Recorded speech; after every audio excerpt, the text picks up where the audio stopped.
Welcome in to Check the Mic. Steve Palazzolo and Sam Monson live on YouTube. We're back, Sam. Actually live. Actually in live. The studio. Batteries recharged. Summer's over. Season 3 of Check the Mic as we get ready. Season preview time. It's all brought to you by FanDuel, coming at you from the Antonio Cromartie studio in part with Huggies. Welcome back, man.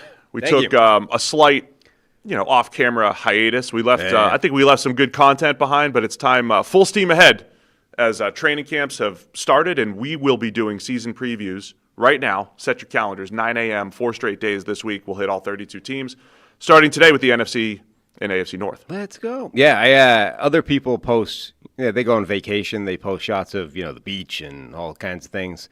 I go and help my parents move house and have to start lifting sideboards and hanging pictures. That's what you were doing? Yeah, a lot of stuff. Resting the tennis elbow by lifting all kinds of crap around the house. I always love the commentary you're sending during your family vacations. And yeah, it does mean that I get to pick up some free things that are getting thrown out, though. So I got a green screen randomly. That's good. Yeah, well, we could bring back GM Steve on the green screen soon. I got a green screen for us. I got some headphones for myself. And I got a weird gimbal thing that Tyler seemed very keen on. So Tyler get himself a free gimbal too. Wow, that's great. Yeah. Awesome. Well, appreciate it. That's good. You turned 44 last week as well. Yeah, I did. Welcome. Turned 44 turned club. Old. Had a great steak down there in Winston-Salem. And a dessert I showed you that was, I think, probably the most calorific thing I've ever consumed, right? Remember the bread pudding thing that they had was it Harry and Izzy's in Indy? Oh, yeah, that's right. Yeah. Imagine that, but bigger and made from Krispy Kreme donuts. That's what that was. That's good. It was like, so it's some of the most calorific things anyway, right? And the size, the photo doesn't do justice to the size. It was like as big as your head. So it was, there must have been like 2,000 plus calories in that thing by itself. I love it.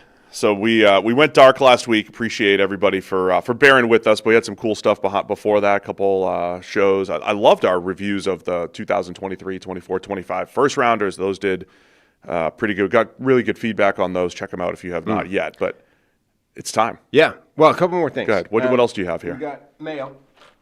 There was a listener that sent us in this outfit, which... So apparently we've been kind of teasing the idea that when we hit 100,000 subscribers that I would do a show topless. Apparently Laura's against that as a plan. But what about this, right? You were going to go I don't remember that. I think we joked about that at one point. This is from Jared on Twitter, by the way. Shout out to Jared. He sent you it's like a Stars and Stripes, like short dungarees things. You know what I mean? What's the word you guys use? Overalls? Short leg overalls in the American flag. I think I could do a show in those without her getting too upset. That's inspiration to get us to 100 subscribers. Plus, here. We got the glasses and the headband. Like I could be all decked out like a trailer park Uncle Sam.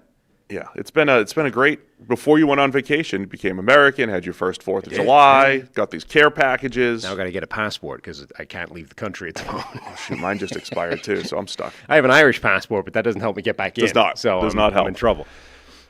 What else do you want to touch on at the beginning before we get into the AFC North? Well, we were talking about the Wednesday shows in season, right? Because the thing about when we get to the season, Mondays and Thursdays kind of take care of themselves, right? We've got a full slate of games to preview, a full slate of games to review, and then Wednesday is the show where we get a little bit more flexibility. We can kind of do various things. We can get a bit more outside the box.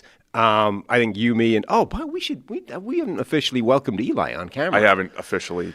We haven't. We'll do that in a moment. That's my bad. But you, me, and Eli, I think, should get together and kind of brainstorm what Wednesdays should look like. But also the listeners, the viewers, the people, you should get in touch with us. Check the mic at the33rdteam.com for email or find us on Twitter or whatever. Let us know segment ideas, anything you would want to see on a Wednesday, whether or not it's regular. Like we could do regular stuff, whether it's injury updates with the boo-boo breakdown, that kind of thing. Or whether it's just like a random thing you would want us to do every now and again on a Wednesday or whatever. Like Wednesday's the creative show where we can get, creative and do whatever we want. I call it my favorite show of the week because we do get to be a little more creative. That's where shouty shows have come from. We've had Dean Blandino segments. I think my initial thoughts, the injury segment when it's necessary. Do we want to have something game management related? Touch on, bring some experts in, bring in regular guests, whatever it may be. Definitely let us know. I think we should have, I think, more a kind of rotating cast of people as opposed to, we're going to do it doesn't have every to be, week. Right, it doesn't have to be formulaic. Week. Yeah. But we need to be able to pull, call to the bullpen. Right. Who we want, who we need based off what's happening. But what are the courses for courses? Who do you want in the bullpen? Yes, exactly. Who do you want? And, anything else that we haven't covered already in terms of what should be in there. And then, we should welcome Eli. We have an in-studio producer now. Eli, he's right over there. We don't have a camera on him. I think we should get that, though, set up. We haven't gotten that far into the thing, but I think we should make, Eli That's how Quinn became famous. Right, a little part of the show. Right? Get a camera on him, start pitching questions at him. Renner and, was it Renner and Austin? Was it Tailgate that Yeah, I think so. Brought Quinn into the mix? We got producer Eli. We got rid of Will. Now, Will... Will got promoted. Will got promoted. Yeah. Will got promoted. He's like running the 33rd team right now. Yeah, he's way too so big. So congrats to Will if he's listening. He's sleeping in probably. So congrats to Will though. He's been promoted over here at 33rd team, and we bring Eli from PFF. Indeed, that's right. Former PFFer coming in and joining us. So welcome, Eli. We'll get you a camera at some point. I already got him a hat and a hoodie and stuff. So nice. He's covered for that. But yeah, we don't have a camera on him to brand it yet. He's just out here branding for nothing, right? Out here for the public. All right. Anything else coming out of vacation here? Mohall, my next child is due on the birthday of my first child. August 24th is the due date. That's Harry's birthday. So it's a race to the next birthday in our family. So Kelly's at the point where it's like, any day now, let's go. We're ready. Sick of being pregnant. We're at that stage. So it could be any time in the next month or so. Crazy. Try to work it around preseason football as much as we can.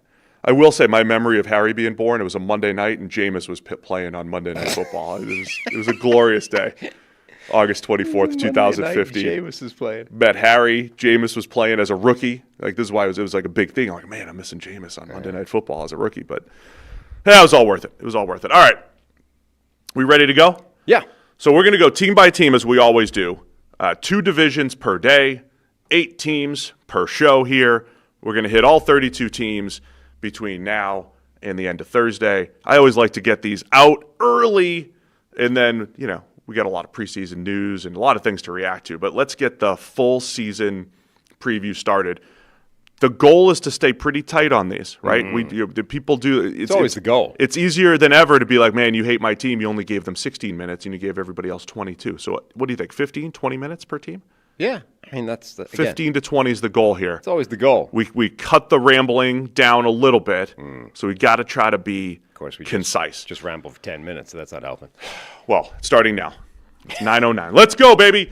It starts in the AFC North with the Baltimore Ravens. Ravens coming off a season in which they did not make the playoffs, a missed field goal to end their season against the Pittsburgh Steelers, but they still come in. They're the Baltimore Ravens. They still come in with an over-under of 11.5 wins from our friends over at FanDuel. So the Ravens coming into this year, it's a new coaching staff. Jesse Minter takes over. John Harbaugh is out.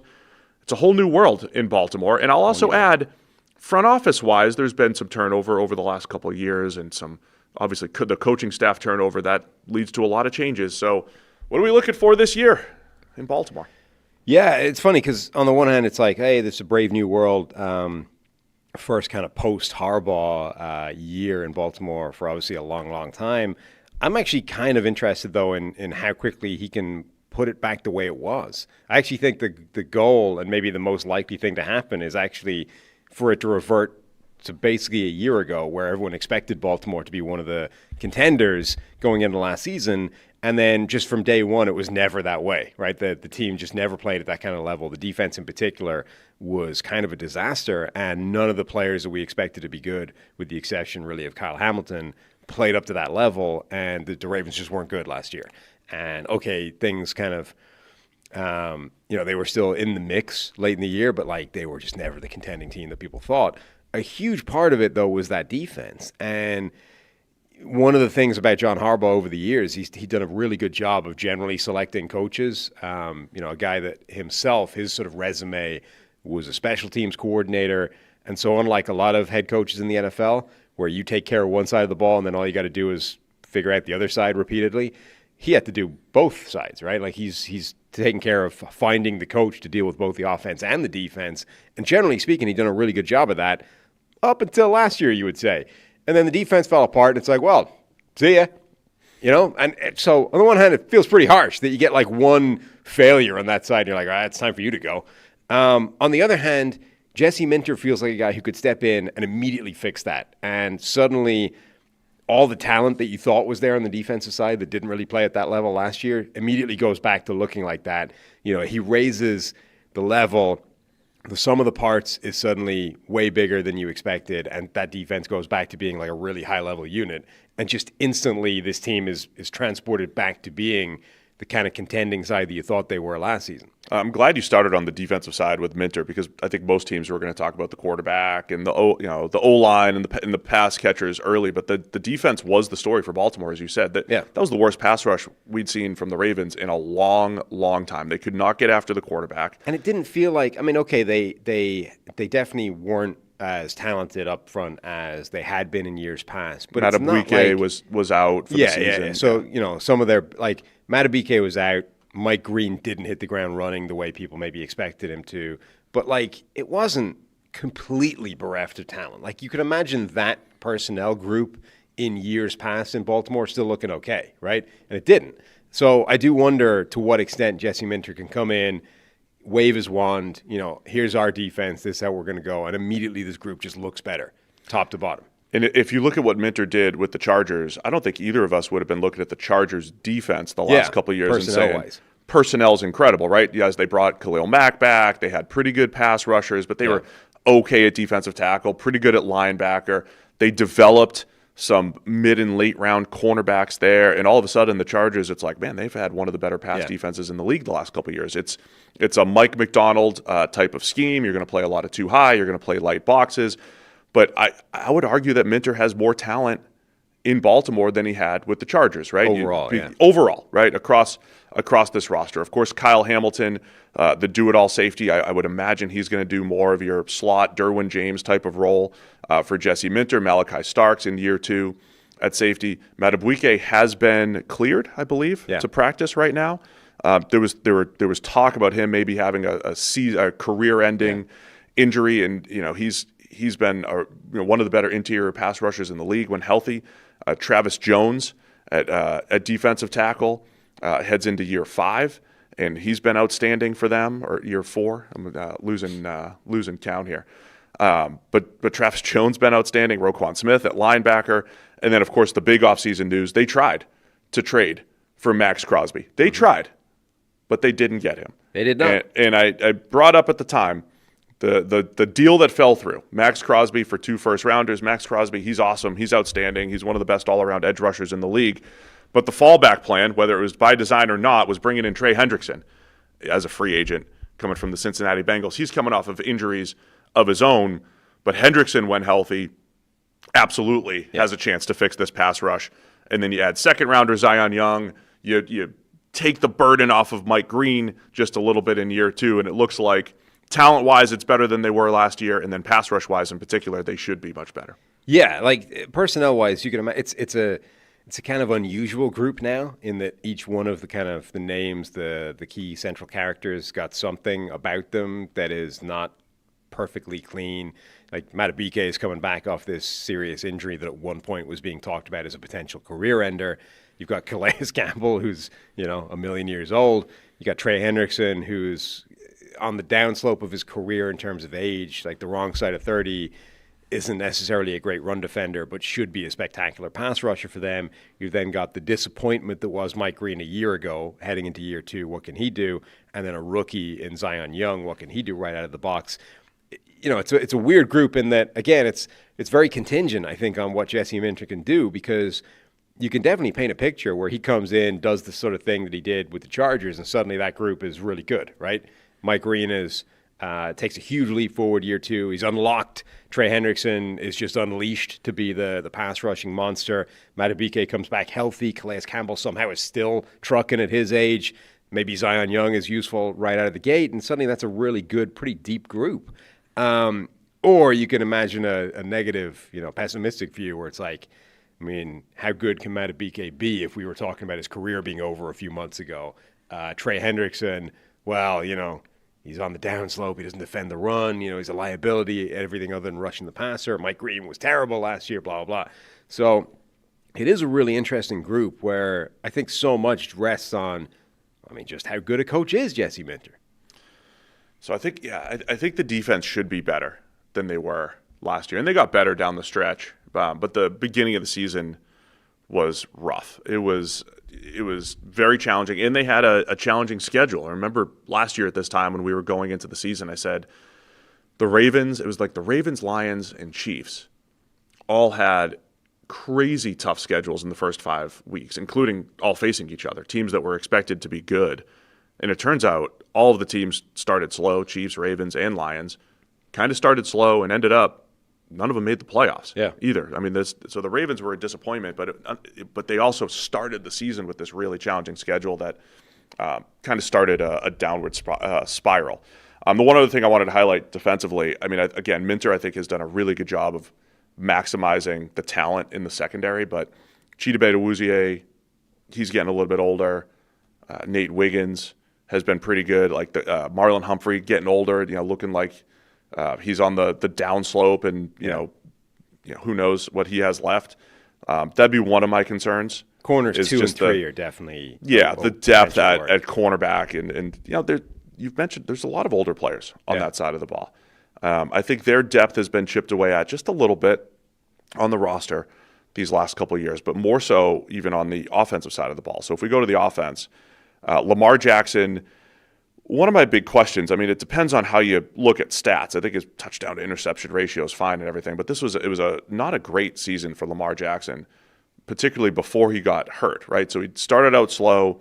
Sack rate, the first 5 weeks of the season, he's getting sacked like 13% of his dropbacks, which is insane. We're already, it's very frustrating now in this world where a lot of people just default to numbers and don't actually either watch the tape in the first place or remember what the tape showed you, because like you said, Lamar's stats looked pretty good, but anybody that watched him play last year is there's something wrong. He's not playing the way Lamar Jackson typically plays. In particular, I remember the game, was it the Lions game? Lions game, when he gets sacked a ton and wasn't moving all that well. The overall numbers were okay. So, not even okay. They were good. He had 3 touchdowns, 0 interceptions. It was but he got sacked 8 times. Right, but every time they send a blitz at him, he panics in the pocket and gets sacked. It's like, what? And these were not, the scheme has just been overwhelmed. Lamar's got, he was actively creating these problematic sacks within this game, but the box score shows out good, right? And this is the problem with passer rating and potentially even EPA per play, depending on how you're doing these things. His passer rating that game would have been off the charts, insane, right? But he didn't play well.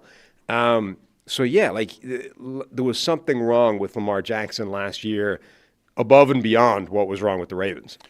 So now you have Todd Monken out. He's taken the head coaching job with Cleveland. You have Declan Doyle coming in as offensive coordinator. So these good old Irish name. So yes, beautiful.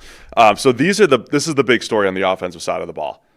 Doyle in to call plays, and Tyler Linderbaum out at center and just figuring out what this offensive line. There's some offensive line overhaul in a couple spots here, and pretty much the interior.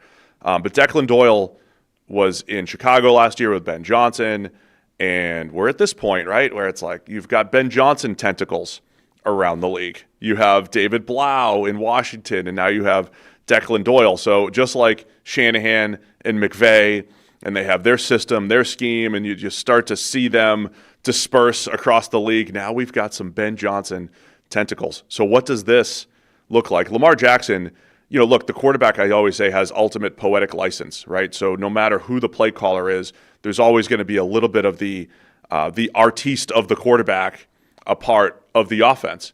But you also want to know, what does the stamp of the OC look like as well? Lamar Jackson has obviously had great success, whether it was Greg Roman, whether it was Monken. He's had won MVPs across multiple offensive coordinators. You still want to have designed run game, but are there going to be a few more easy buttons coming from the Ben Johnson offense? Because we know Ben Johnson has been as good as anybody at creating mismatches, getting playmakers into space. Is this a big year for a Zay Flowers type? Those are some of the questions offensively. And then I mentioned Linderbaum leaving. He walks in free agency, signs a record deal with the Raiders. And the Ravens went into the draft thinking they were going to grab maybe a second-round center, third-round center. Yeah. Didn't materialize. They've just recently signed Ethan Pocic coming off of, he's battled injury and everything, been a good center at previous points. That's fascinating because you've got, he schematically is a perfect fit for them, but he's a guy who tore his Achilles late in the season. And again, we're in this world where recovery timetables for Achilles injuries are really short now because of this new surgical technique. It's no longer a year plus. It's you're back in the field in a few months. But what condition are you when you're back on the field in a few months? Theoretically, a healthy Pocic in this offensive scheme, this wide zone scheme, the irony of they've kind of hammered a square peg into a round hole in terms of Linderbaum not necessarily being the perfect schematic fit for what they were doing previously. And then as soon as they let him walk, they bring in the coach that that would have been perfect for Linderbaum. Dwayne Ledford comes in as O-line coach, and he was in Atlanta, and he's an outside wide zone and all those variations expert. Yeah, so theoretically that's a dream scheme for Linderbaum, but he's no longer there. And now you bring in a guy like Pocic, again, similar. It's the right scheme for him. Train's here. It's the right scheme for Pocic as well, but he's coming off this torn Achilles. And we're sort of so new into this new surgical technique and new recovery timetable world that I don't know what that's going to look like. Is he capable of actually playing at the level that he played at when he was healthy, or is he going to be out there and be their day one starter and play all season, but he's going to play like garbage because effectively the leg that he suffered the Achilles injury in is under strength and he's just not able to play the way that he used to. So those are the big questions for me in the offense, right? New coordinator, and then the offensive line. So they have Pocic, they have Danny Pinter. He's an athletic, undersized type of center, but they played the game, and I don't know if they. If you asked Eric DeCosta, the general manager, and you said, hey, if you could do it all over again, the offseason, would you either, or even the last 2 years, would you have tried to lock up Linderbaum earlier? Would you have changed, would you rather have Jake Slaughter in the second round rather than Zion Young? Or are you okay with this? Because the decision was essentially they take Zion Young in the second. They were hoping to get a Jake Slaughter, hoping to get Logan Jones, the Iowa center, maybe in the third rounder, plug and play rookie. Both of those guys came off the board in round 2. And even if they had done that, we'd still be saying, hey, there's a lot of question marks here, asking a rookie center and a rookie guard, their first-round pick, Vega Ioane. Mm-hmm. They get John Simpson in there. The big question is going to be the interior of the offensive line and Declan Doyle combined with Lamar Jackson. Can Lamar come back? And just to finish what we were talking about with Lamar Jackson, he got sacked over 10% of his dropbacks. So the league average, his career rate is 7, right? So this isn't pressure to sack ratio. This isn't when he's pressured. This is all snaps. 10% of his dropbacks ended in a sack last year, nowhere near the rest of his baseline of his career.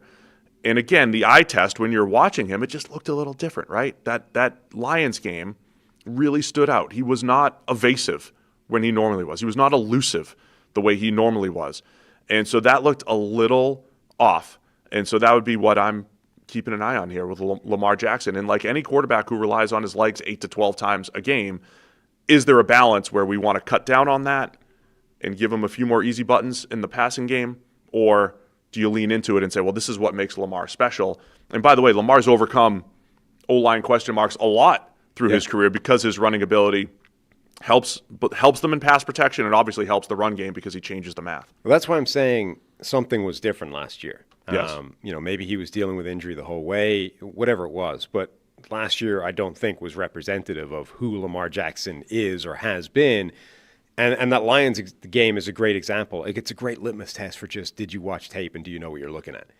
The offensive line was not the problem against Detroit.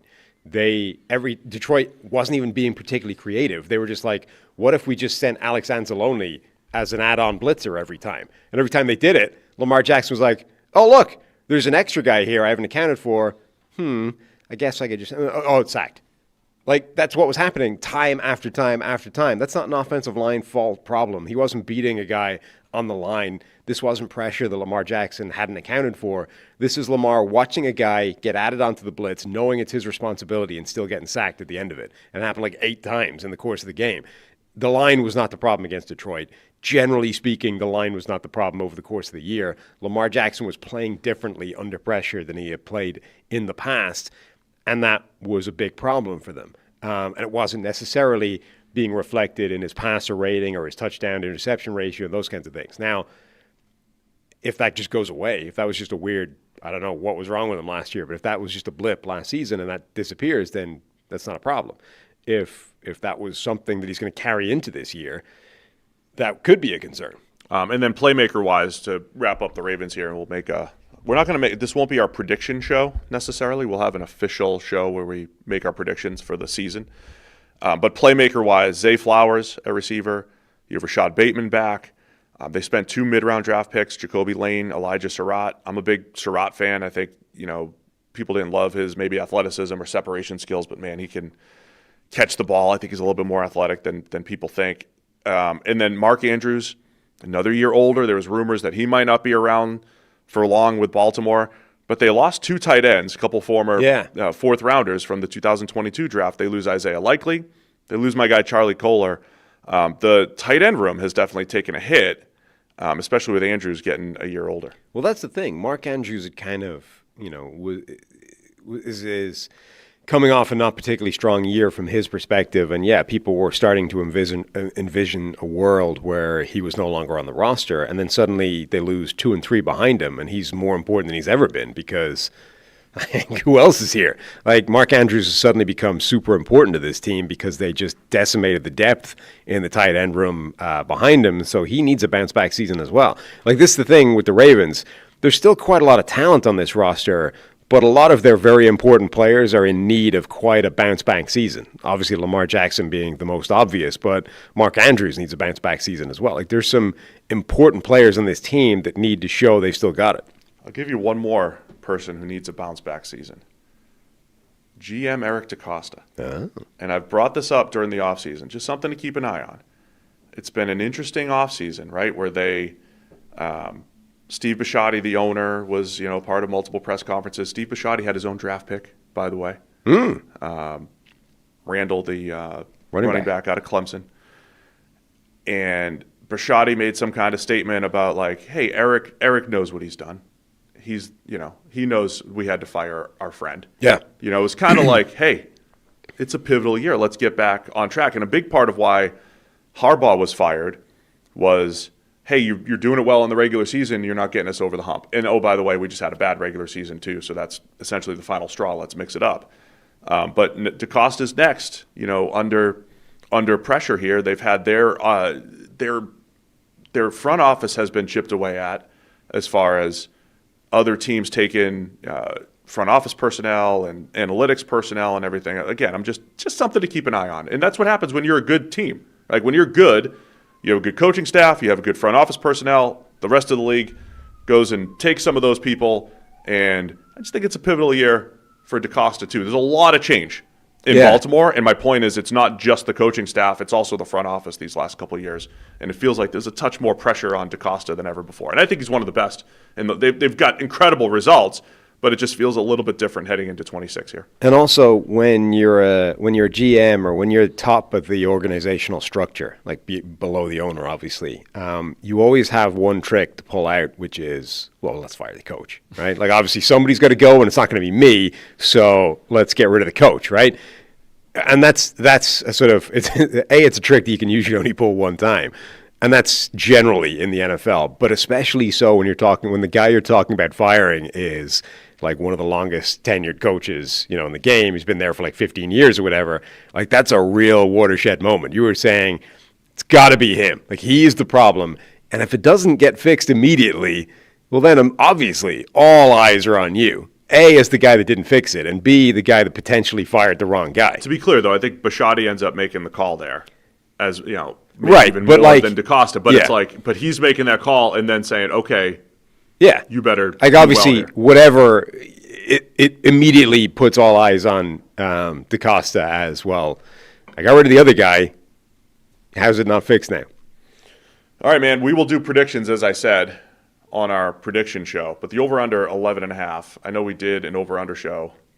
By the way, this is right at 20 minutes for the Ravens. We had some rambling up top. That Nailed took it. 9. We were right at 20 minutes. We were right on pace.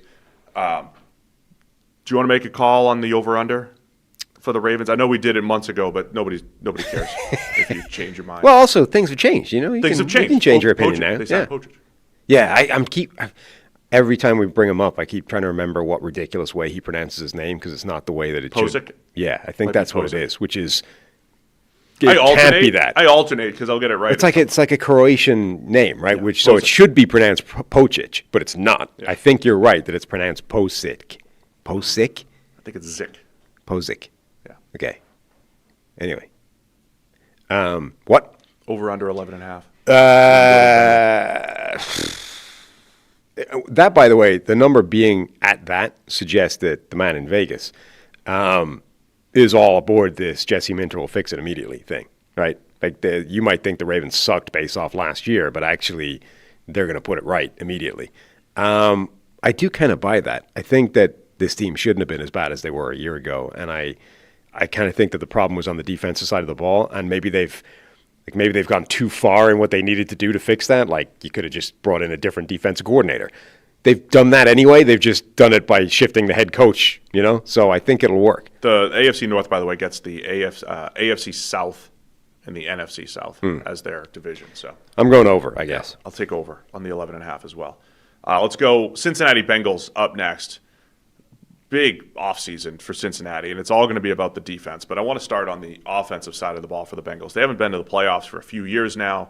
There's still like this residual goodwill, I think, as far as, hey, they made the Super Bowl a few years ago, but over the last couple of years, you've had either the offense playing really well with Joe Burrow or backups, the offense playing really well, but the defense the last 2 years has been absolutely awful. So they spent the entire offseason trying to rectify that. But I think they were able to do that, the Bengals. They were able to focus on the defense because they re-signed Dalton Reisner at guard, and you can say, all right, starting 11 is back on offense. It's Joe Burrow, Jamar Chase, T. Higgins.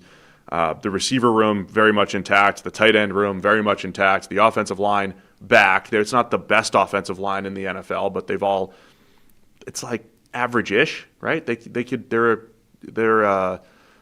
a little bit better when Burrow's not in there, but they're average-ish. They don't always run the ball when they need to, but they're all back as starters, and then they were able to put all their resources into the defensive side of the ball, including one of the biggest moves of the offseason, trading for Dexter Lawrence, pick number 10 in the draft. Yeah.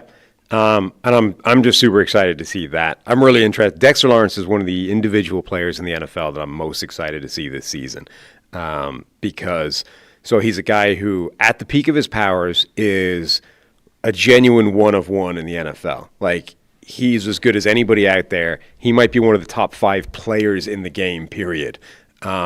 If we term him a nose tackle, right? If we think of a guy who plays head up over the center, and by the way, we don't know that's how the Bengals are going to deploy him necessarily, but he started off playing that way for the Giants.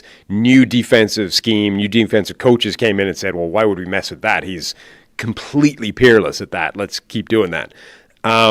He might be as good as anybody that's ever done it in terms of rushing the passer from a sort of head up over the center, nose tackle alignment.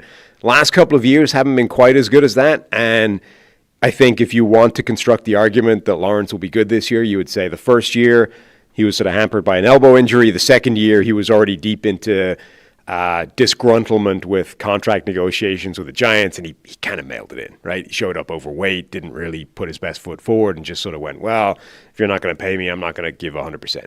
That's not good, right? Like, to be clear, you don't want your player doing that. However, it does mean that this year that shouldn't be a problem, right? If you accept that on face value and say that's what was going on last year, where he was still pretty good, by the way. It's not like he turned into garbage.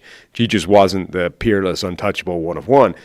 If that was what happened, that he was pissed off with the Giants, so he basically showed up at 360 and didn't really play his hardest all year, that shouldn't be an issue anymore. I mean, everything you're seeing from the Bengals is he's already working his ass off, even when he doesn't have to be, like all this kind of stuff, right?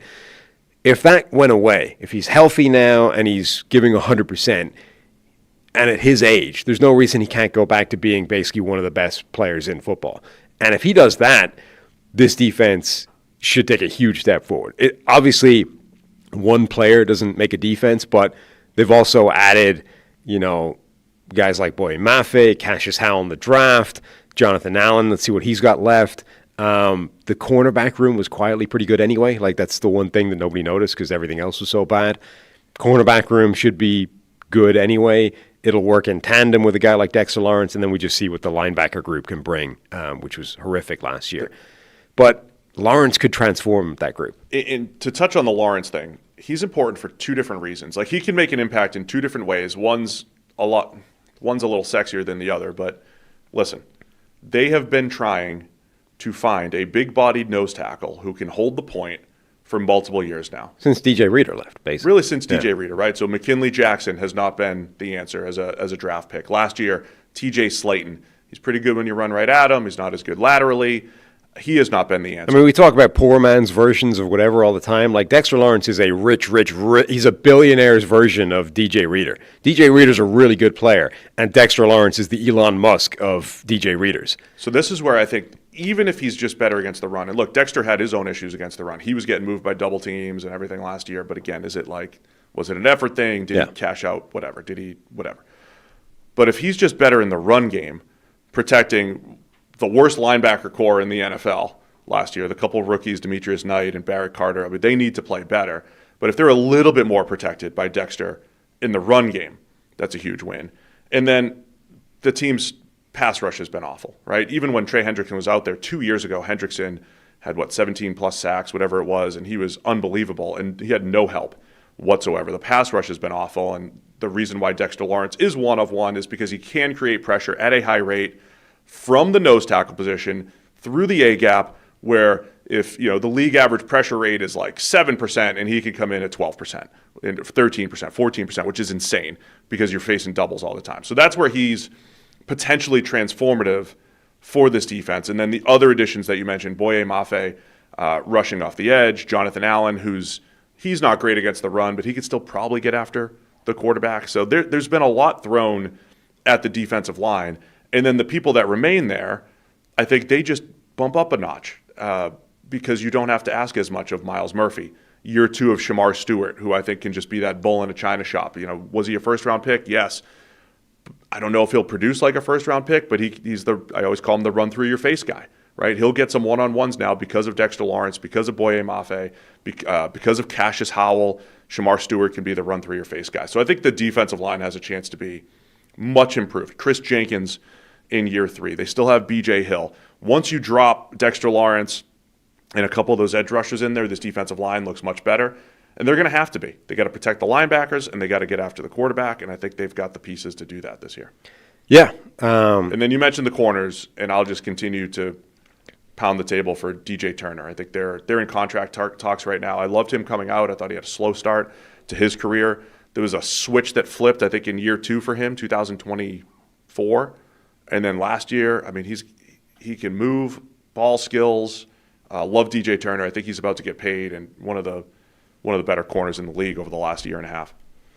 Yeah. I think him and Dax Hill, have actually turned into a pretty good combination, a pretty good couple of corners they have there. So I think that, and that they've been doing that without the pass rush help up front, like with that defensive line not being spectacular outside of Trey Hendrickson.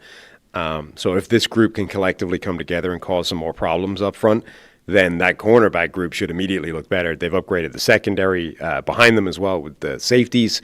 Brian Cook comes in from the Chiefs. I mean, that's been the other, and gotten rid of Geno Stone, and that's been the other sore spot for Cincinnati. I mean, if you had to, you mentioned DJ Reader leaving, the Jesse Bates leaving a few years ago. They've never replaced him. Not that you have to have a like for like replacement, but the A/B analysis in football is kind of fun, right? Without analysis, the defense has fallen apart. Yeah, since Jesse Bates hasn't been there. That doesn't match up at a macro level analytically, where we say, safeties are interchangeable and this and that, because every once in a while, there's a specific case where it's like, man, things fell apart when Jesse Bates wasn't there. They never really found a replacement. I'm not saying Brian Cook is that, but he's at least a dependable, be in the right place at the right time type of safety. And that's what Cincinnati needs right now, I think, from their linebackers and safeties is tackle, make the right. You don't need Jesse Bates type of playmaking and turnovers. Just don't screw up. Be safe. Don't screw up as much. Be in the right position at the right time. And I think Brian Cook brings that to the table. And somebody at some point, and I imagine a new defensive coach is going to be working on this. Like somebody needs to work on them tackling. Like I don't know if I've ever seen a worse tackling defense than this group last year. Eli, how's the tackling in Cincinnati? Bad. Yeah, pretty bad.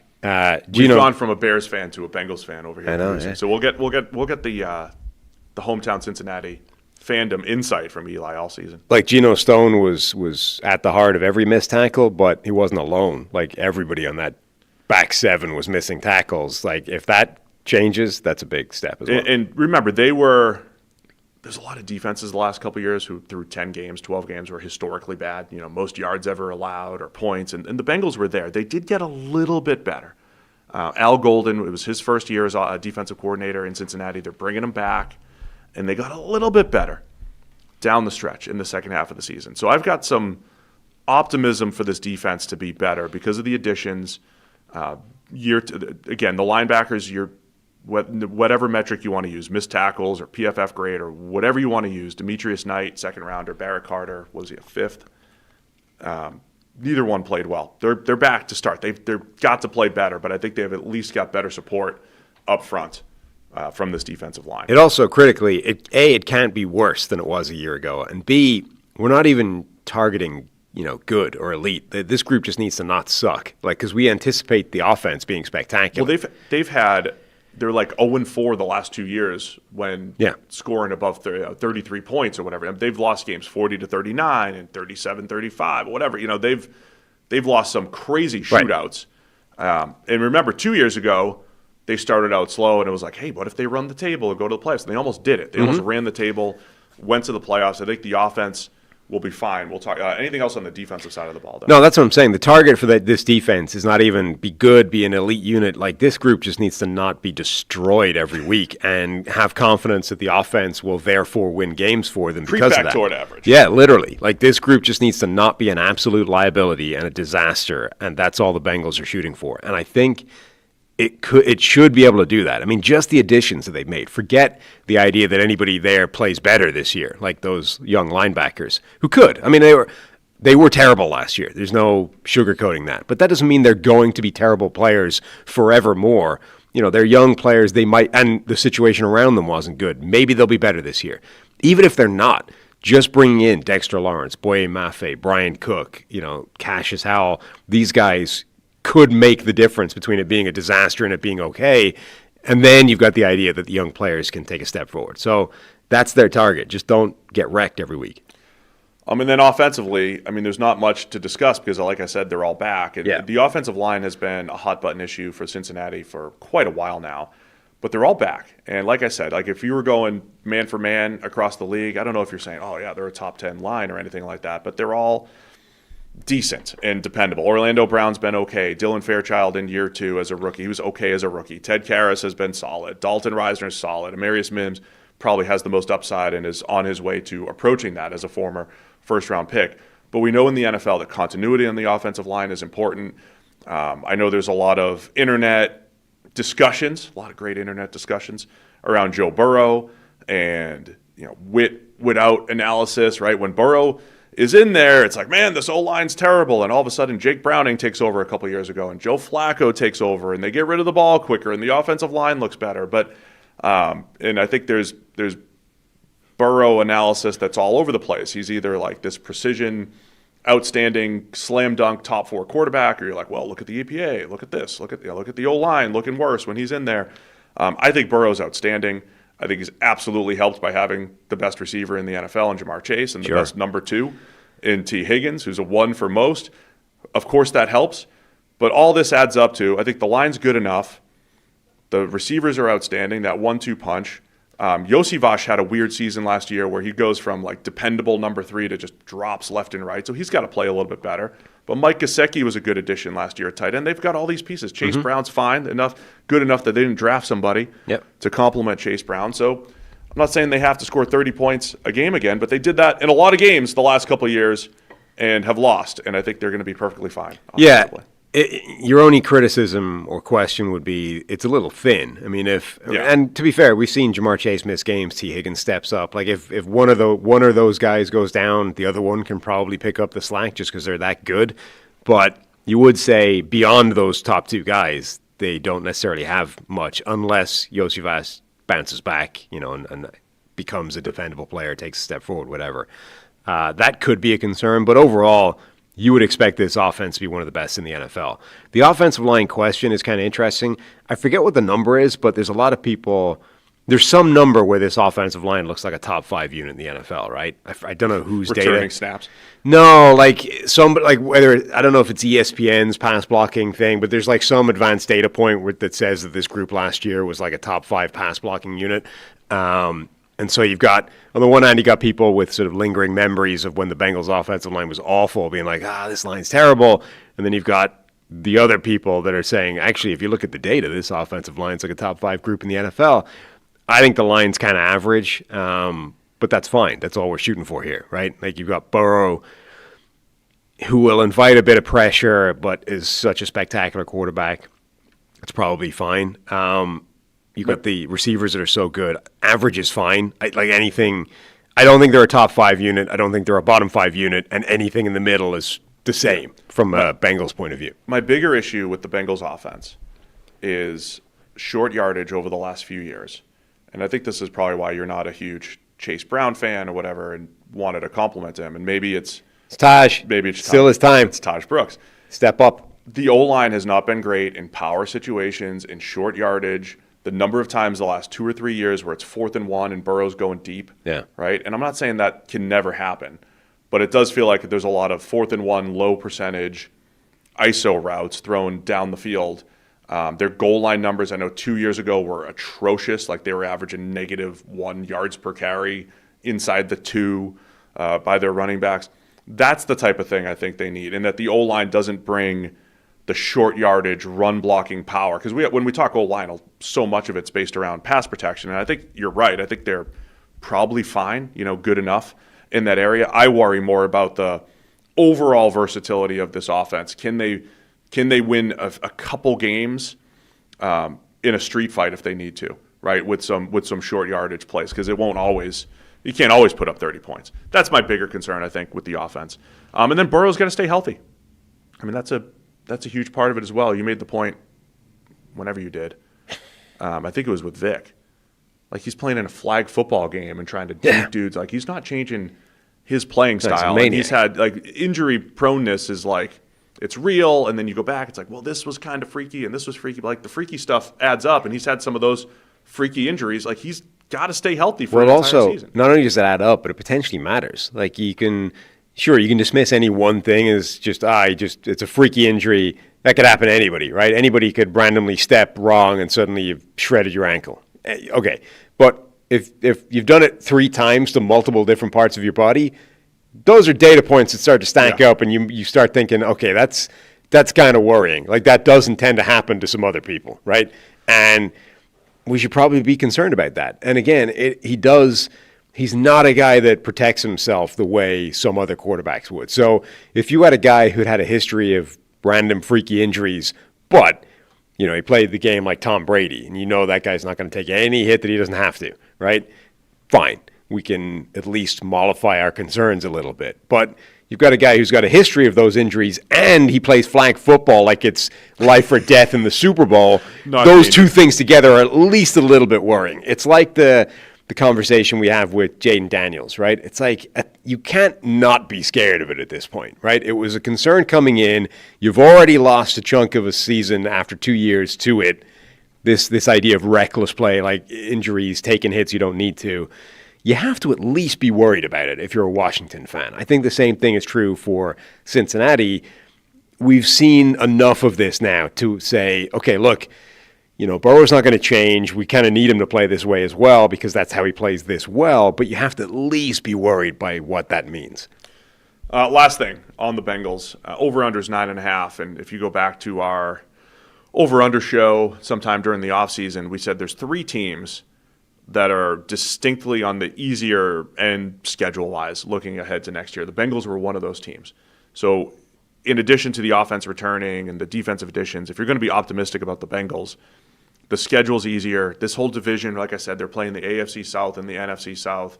The Bengals have a history of starting slow, and they do play Tampa Bay, Houston, Pittsburgh, Jacksonville to start the season. They could start slow again, but overall, the schedule lines up nicely for the Bengals to bounce back.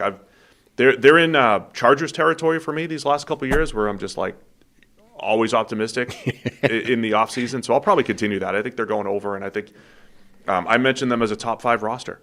Last year, not because quarterback's important. Because of where their strength is. Because Burrow, Chase, Higgins, and Dexter Lawrence and DJ Turner and their high-end players at important positions carry the weight the way I'm doing these rosters. So it's not like position for position. Yeah, their linebackers are 32 out of 32.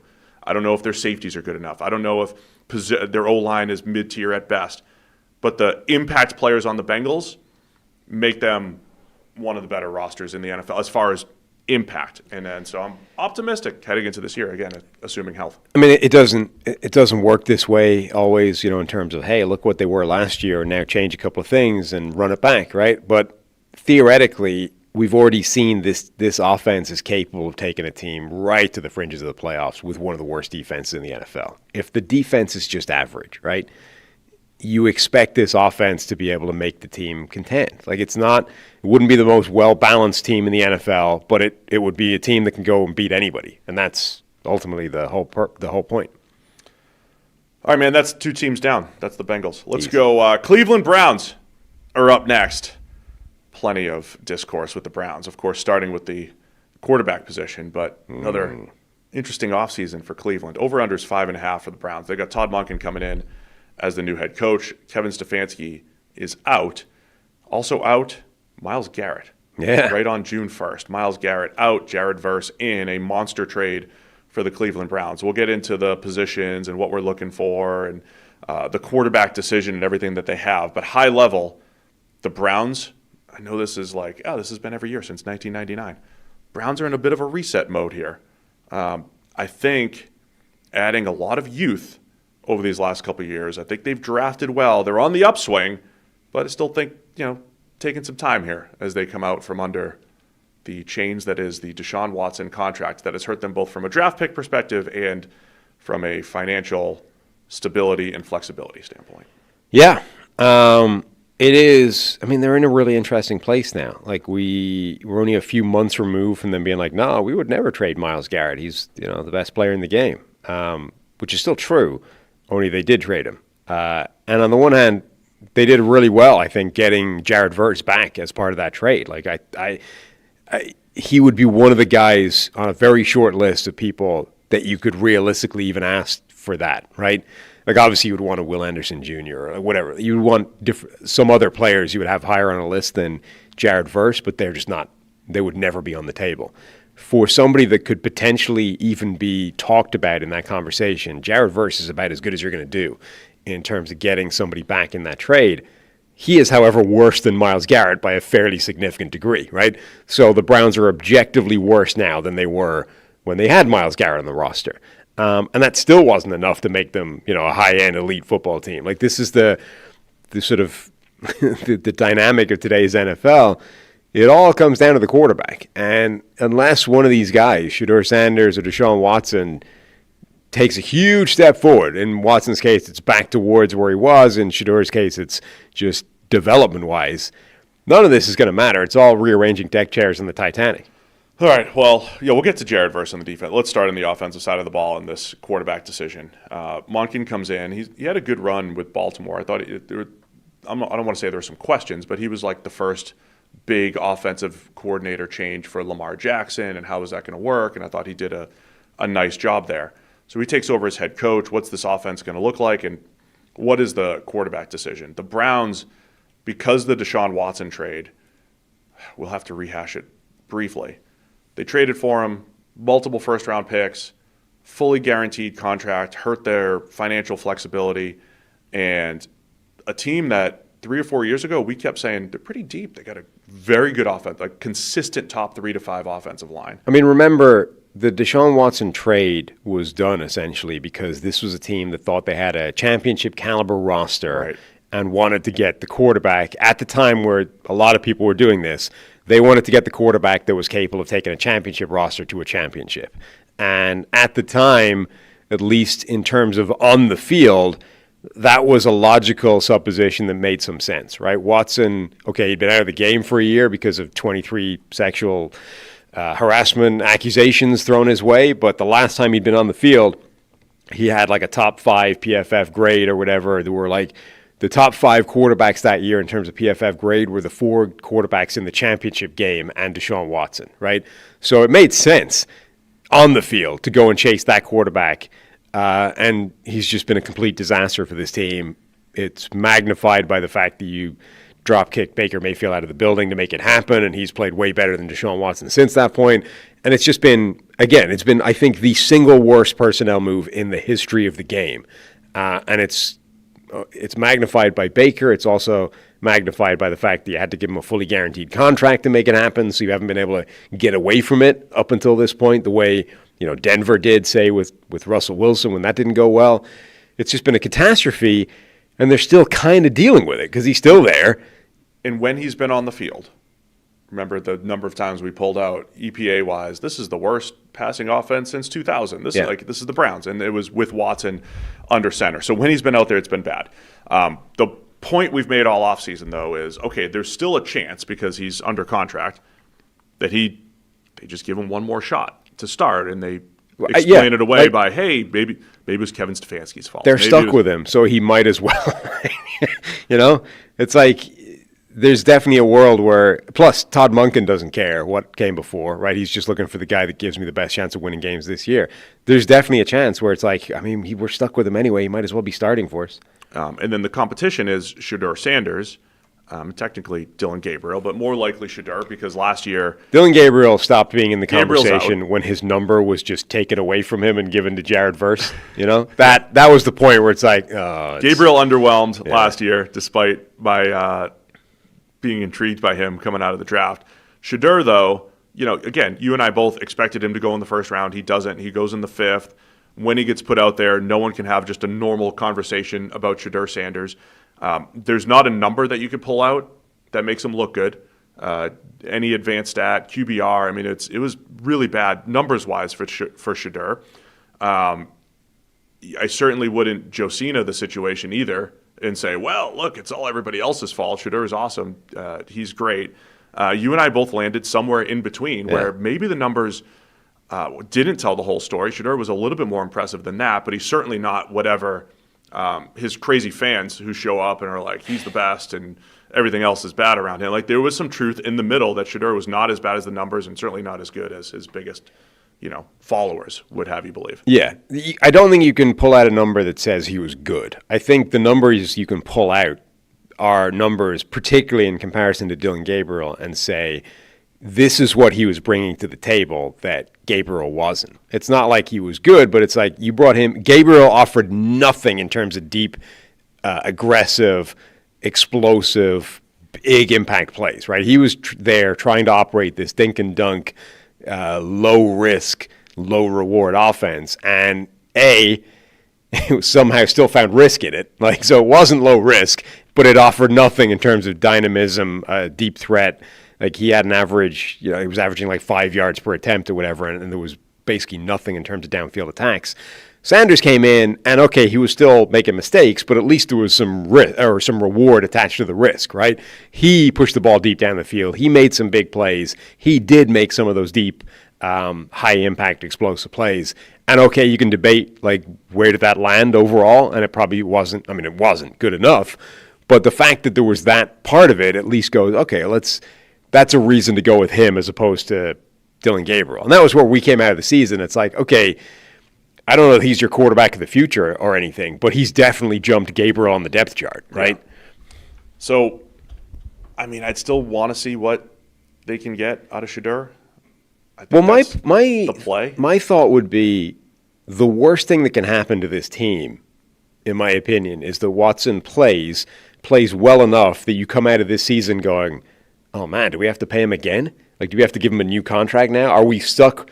Did he play well enough that we're stuck with Deshaun Watson again, but not, so well that you feel good about it? Like, what if he goes and has a Baker Mayfield type of season where he plays pretty well or plays really well for a stretch and then okay for the rest of it, and overall it sort of shakes out to like 15th in the NFL? Then you're not picking your quarterback in the draft either. That's what I'm saying. So now, but he plays like, 12th in the NFL or whatever, and now you're like, oh, do we need to pay him again? Like, is he the quarterback going forward? That's an awful, awful situation to be in because as you say, you're then passing up potentially the next quarterback in the draft. That's a nightmare scenario, right? To me, you avoid all that by just saying, just give the starting job to Shedeur Sanders. Maybe he plays worse than Deshaun Watson, but at least that isn't on the table as a risk anymore. So I want to talk where they are high level because I do think they're in a good spot of building young nucleus that they're building. But they're also building toward having that quarterback option next year. Like, they're probably not going to win a lot of games this year, most likely. We don't know what the quarterback draft is going to look like. Oh, there's a million names. Every year there's a million names. But there should be more names this year than the last 2 years. That's where I'm at right now on that group. Plus, they have the Rams first rounder. So they've been positioning for having quarterback opportunities.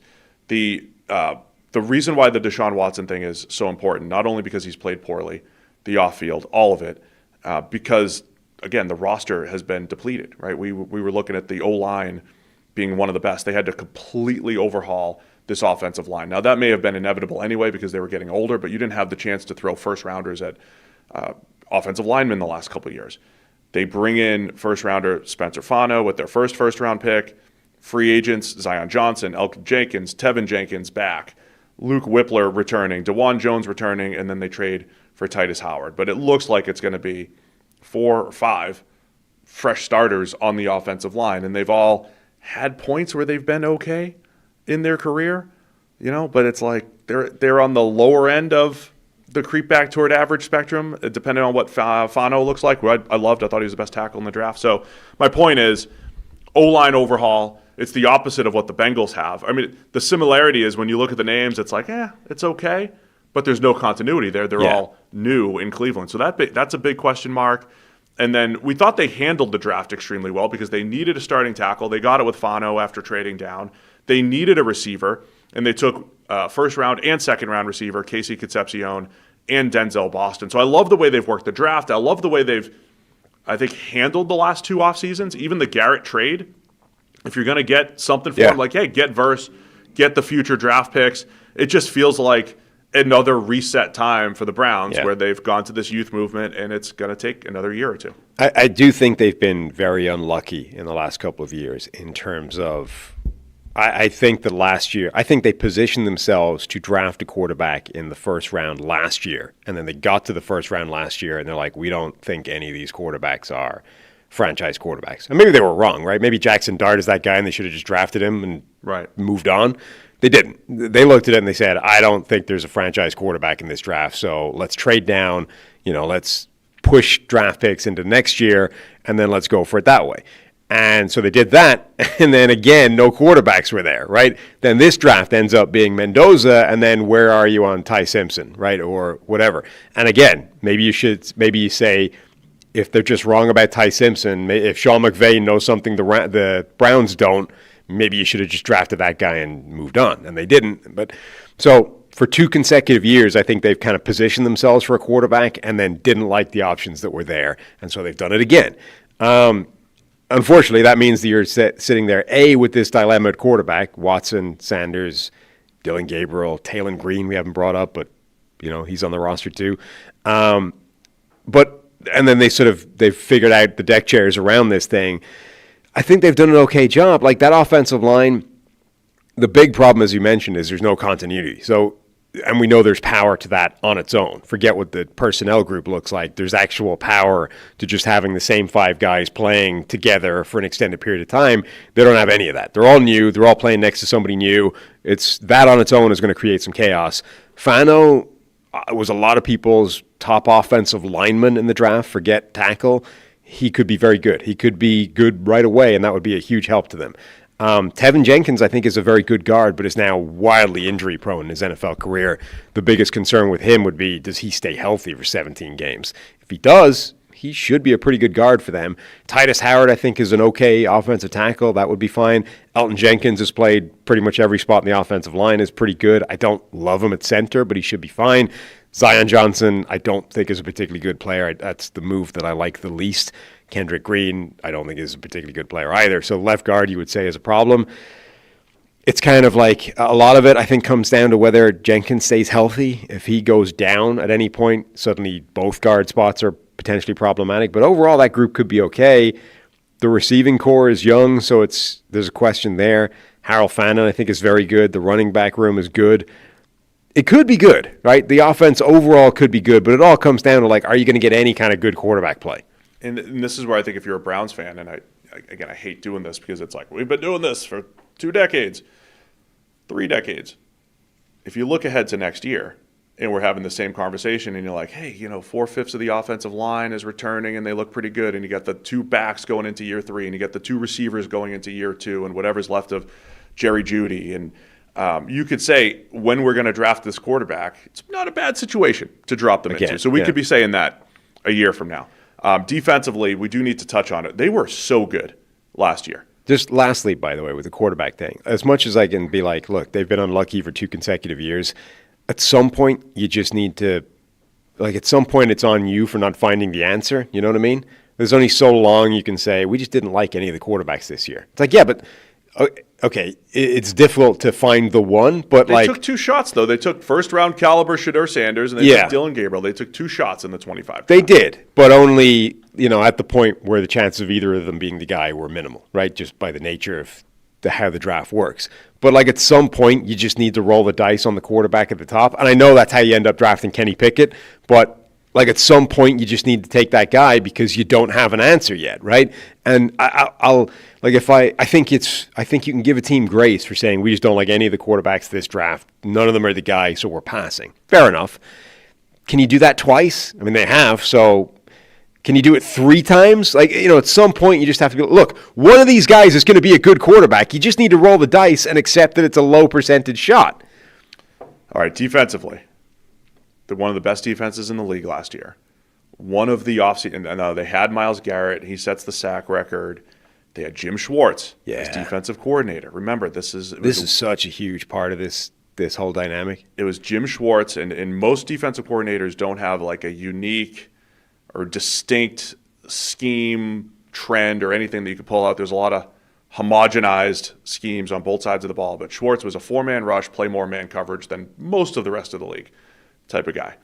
And they were great at that. The 4-man rush last year, led by Myles Garrett, but also having rookie Mason Graham, Das Wunderkind, Alex Wright, Isaiah McGuire, Malik Collins was having a great season. Their front 4 was outstanding last year, and it fit what Jim Schwartz wanted to do. They got rookie linebacker Carson Schwessinger hitting the ground running with a great season, Denzel Ward, and traded for Tyson Campbell at corner. So they were good across the board. There was a very tough defense. The offense was a painful watch, but the defense was keeping them in a lot of games last year. Do they take a step back with no Myles Garrett and with turnover as far as the scheme and coordinator goes? Yeah, I think this Jim Schwartz dynamic is a huge thing for them. Number one, as you said, you've got one of the rare coordinators on the defensive side who does have a genuinely unique defense, a system that's very differentiated from any others, and it was working perfectly for the Browns. Like, that's when their defense was at its best, was running Jim Schwartz's defensive scheme. So number one, that's changing now. How does that affect the defense overall? How do they adjust to this new scheme? And then number two, you don't have Myles Garrett there anymore. So you had a coach whose system was working really well for the defense, and you had the best player in the game, right? Neither one of those things is the case anymore. And it's particularly interesting because this is kind of a mess of their own making, albeit one that they couldn't have controlled. But you had this very unusual dynamic where Jim Schwartz had been the defensive coordinator for a few years, a guy with head coaching experience. And then when you go looking for a new coach, you kind of opened up he applies for it. You open up the potential for Jim Schwartz to get the head coaching job. And then when he doesn't get it, he's like, well, all right, I'm out. See ya. Like, I'm not playing for, I'm not doing this for somebody else. I wanted the head coaching gig. You didn't want me. Fine. I'm taking my toys and leaving. Was there any way they could have avoided that? Or was that just part and parcel of either you get Jim Schwartz, but he has to be the head coach, or you don't have Jim Schwartz anymore? That's an interesting decision from Cleveland's point of view. It's also interesting, if they knew that at the time, how close was the decision between Jim Schwartz and Todd Monken? Right. Like, were you operating under the assumption that if we don't pick Schwartz, he's gone, right? And so part of the whole questioning with that was, A, are we happy to accept that? And B, like, a big part of it for Monken should be, who's your defensive coach? Because it's not going to be Jim Schwartz. Like, what do you bring to the table on that side of the ball? So it's a huge variable now, because that was a really good part of this roster that we don't know if it's good anymore. So it's not that they're devoid of talent on the defensive side of the ball, but 2 out of the last 3 years, the defense was one of the league's best. Remember, in 2023, the defense stepped up, was outstanding. That was when Flacco started playing, and they go to the playoffs. And then last year, once again, the defense did a nice job keeping them in games. The story of the Browns is the young nucleus. In the Jared Verse trade, the fact that they traded for a guy heading into year 3 who's been as productive. He's a star, right? I've used the term, if Myles Garrett's a superstar, Jared Verse is a star. He can rush the passer. He's a hammer in the run game. He's outstanding. He was one of the defining pieces of that Rams defense the last 2 years. So you have Verse, Alex Wright starting to come into his own, Isaiah McGuire, Mason Graham played a ton of snaps last year. I think the efficiency numbers were just okay, but they got better as the season went on. I still believe Mason Graham will be a good player. Carson Schwessinger at linebacker. So I'm just repeating the players that are in their first 2 or 3 years in the NFL that they have to build around on the defensive side of the ball. So I think that's the story of the Browns. And this is unless something wild happens, like you said, like Watson plays top 10 caliber quarterback for the first time in 6 years, or the defense does maintain some semblance of continuity from last year. Unless those things happen, I think it's going to be a tough year for the Browns, but I think there's optimism for 27 and beyond. And this is the other element to this idea of they've been repeatedly passing on quarterback. I think overall in the draft, they've done very well. Like, they've drafted very well for the last couple of years in terms of the players they brought in. It's just that they haven't been at the most important position in the NFL. I know, as you said, they Gabriel and Shador, they drafted 2 quarterbacks, but again, not at the stage where you would have expected either of them to actually become the guy. So they've sort of passed on quarterback, quote unquote, but they've assembled a lot of very good football players. Now they just need to find the quarterback to make that work, or muddle through yet another year with no real answer at quarterback and then get the guy at the top of the draft next year. The over-under is 5.5. It's one of the lowest in the NFL. Are you expecting another below season for Cleveland? It's such a low number that you can imagine any team basically getting over that. Probably under, but yeah. I think a big part of it is what impact losing Schwartz has on that defense. Like, if that group goes to just being an average unit, they're in real trouble because the offense is probably not going to be good. If that defense is able to maintain its level as a really, elite level group without Jim Schwartz there, maybe they could win more than that.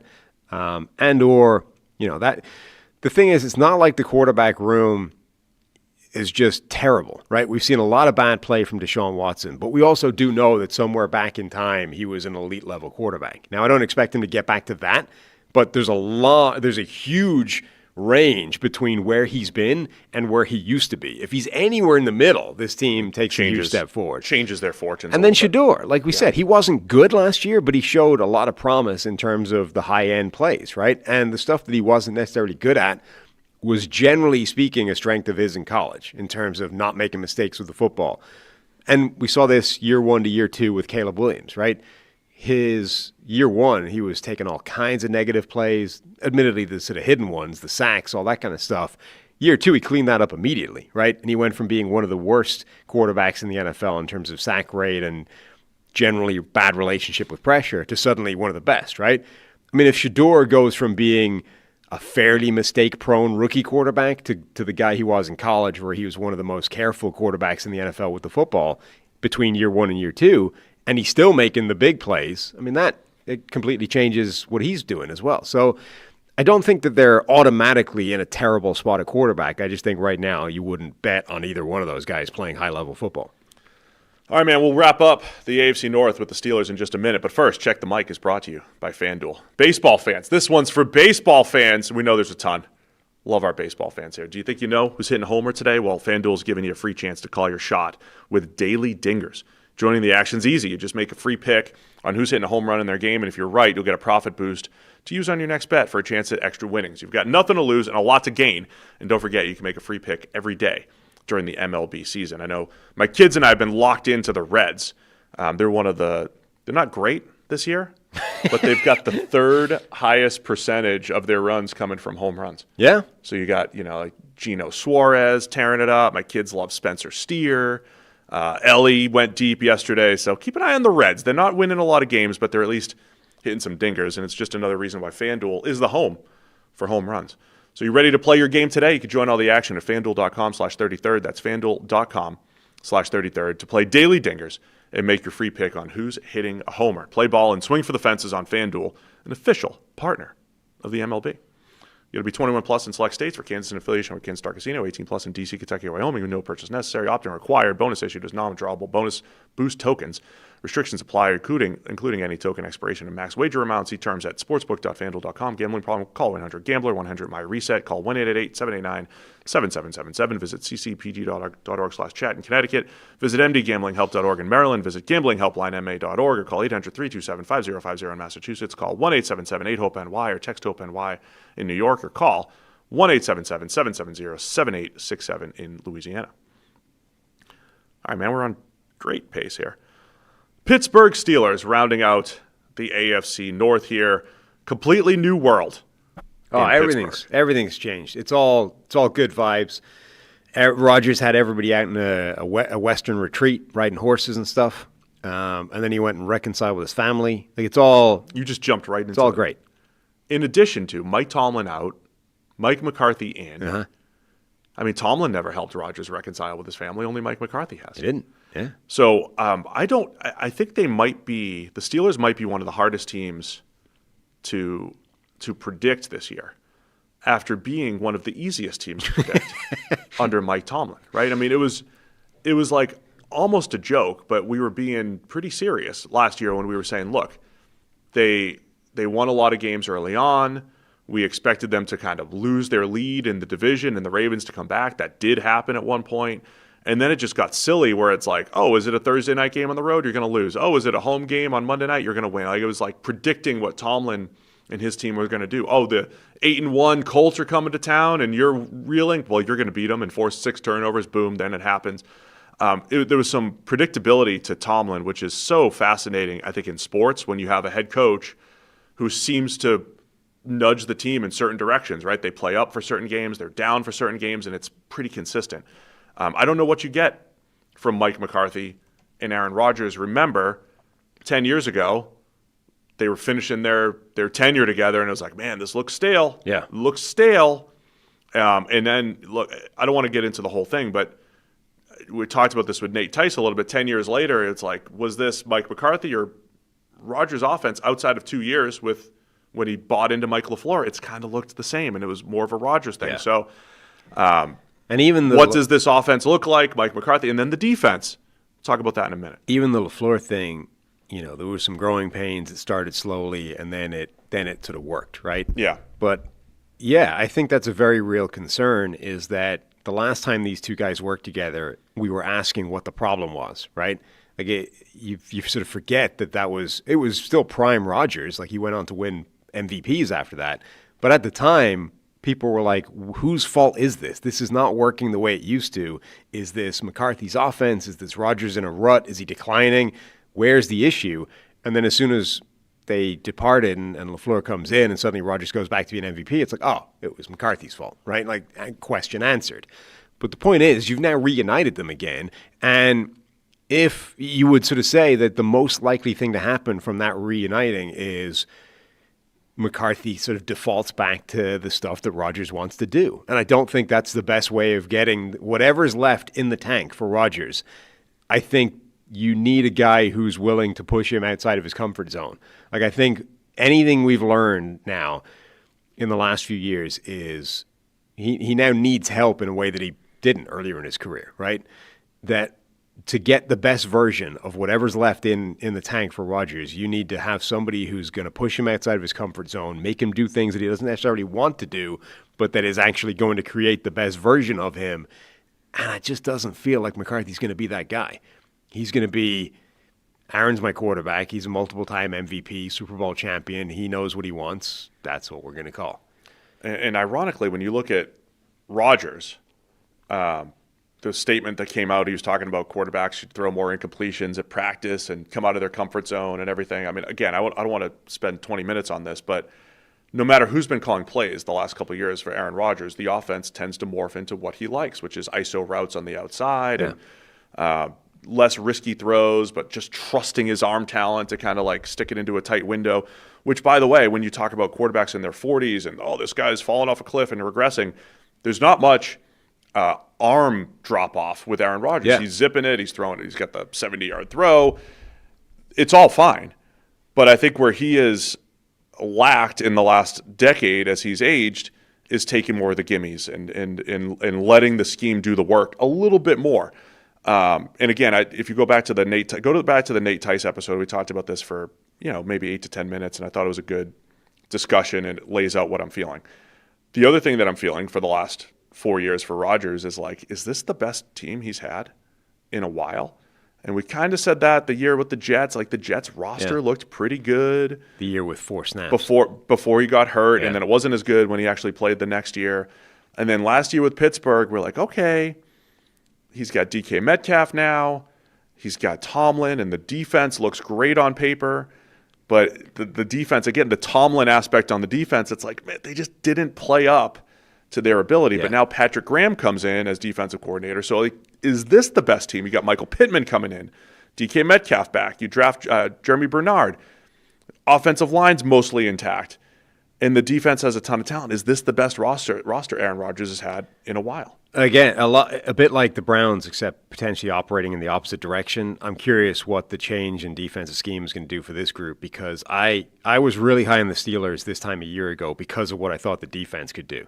I thought that defense had the potential to be one of those defenses that just absolutely dominates over the course of a season.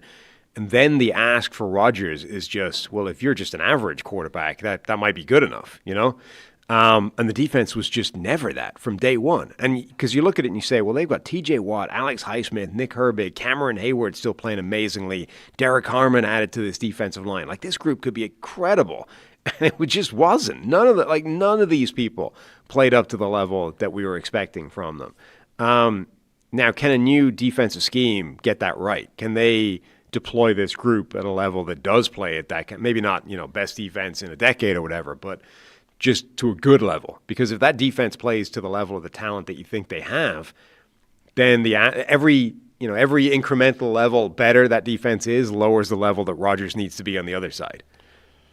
Let's go down the defensive path and we'll circle back to the offense then, because I'm with you. I mean, Patrick Graham, I thought, did a really nice job with the Raiders, usually with limited talent. And now this has to be the most talent he's had as a defensive coordinator.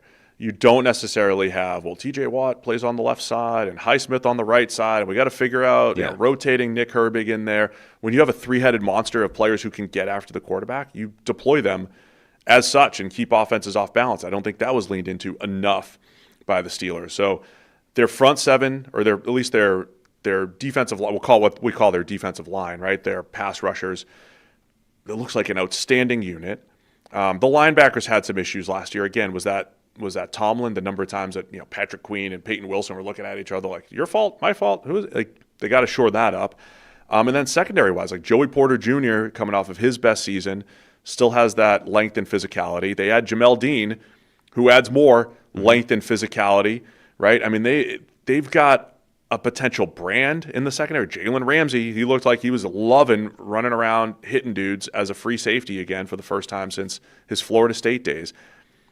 It's not just name value. Like, they have a chance to have a physical, imposing secondary and a fierce pass rush up front. And like, what more do you want? It's just a matter of, will they play that way week in, week out? We only saw it in spurts last year under Tomlin. Yeah. I will say the Patrick Queen, Peyton Wilson, whose fault was this thing? That's been, I think, a fairly consistent theme throughout Patrick Queen's entire career, with multiple spots, right? So, again, if I was a betting man, I'd be like, that's probably Queen's fault. But I guess you could say it's been through Peyton Wilson's entire career as well. It's just that that's only been in one spot. I do feel like that's who Patrick Queen is generally, and that might be a problem for them as much as he's an athletic, fast. He's a linebacker with all the physical tools to play today's modern game. I don't know that he's ever in the right spot at the right time, and that might be a problem for any defense. So that would be a concern. But in front and behind him, it's very good, right? It's kind of like the Bengals. Like I have questions at the linebacker position, but both in front and behind them, they look good. Now, for fear of me just looking at name value and look at all these old guys who are historically good, the risk there is, look, Cameron Hayward's still unbelievable at 37. But, every age curve would suggest, that can't keep up, right? So there is the risk factor of, hey, TJ Watt has been banged up and hasn't looked the same the last year and a half to 2 years. Cameron Hayward is getting older. You're banking on Jamel Dean, a little bit later in his career. Like Jalen Ramsey, really later in his career. So I'm naming these names who I believe in and have played well within the last couple of years, but, there's always the risk of potential drop-off. But I think the defense has a chance to be special once again. We thought that last year, but not necessarily the case. Yeah. Offensively, I think, let's just start with Rodgers. Again, a lot of his playing style has been, no matter who the offensive coordinator is, it just kind of looks like what Aaron Rodgers wants to run. Mm-hmm. And it hasn't been, like if you looked at ESPN's QBR, his last 3 full seasons as a starter, he's been bottom 6 or 7 in the league, including his last year in Green Bay, 2022, 2024 with the Jets, and then 2025 last year with the Steelers. Pretty consistent. QBR does a good job taking into account sacks and, what you add with your legs and air yards and the whole thing. Is that what Rodgers is at this point? Or is this, okay, Michael Pittman Jr. as one of the better possession receivers in the NFL, do they now have the pieces so that DK can work the ball down the field, so that Pittman can be the possession guy, Bernard working out of the slot, the backs out of the backfield? We saw some really good, their offense last year was backs out of the backfield, Jalen Warren catching checkdowns, and then, ISO routes to DK Metcalf or Darnell Washington, which, by the way, they've got 2 really good tight ends in Darnell Washington and Pat Freiermuth. They've got the weapons to have a good offense, but I did a podcast with offensive coordinator Zach Robinson in 2016, Bucs OC, Zach, and we were having the same conversation. What will Aaron Rodgers play within the system, play within the scheme, or is he going to keep making these low percentage throws and lean into what he wants? It's a decade later, and we're having the same conversation because I think if he does, the Steelers have the pieces to have a really good offense. Yeah, absolutely. The talent around Rodgers, I think, is very good there now. Like Pittman coming in, I think, is a great addition. It's a perfect complement to DK Metcalf as well, stylistically. I really like Jeremy Bernard in the draft as well. Are you at all concerned by the fact that Jeremy was not on the Cowboy retreat?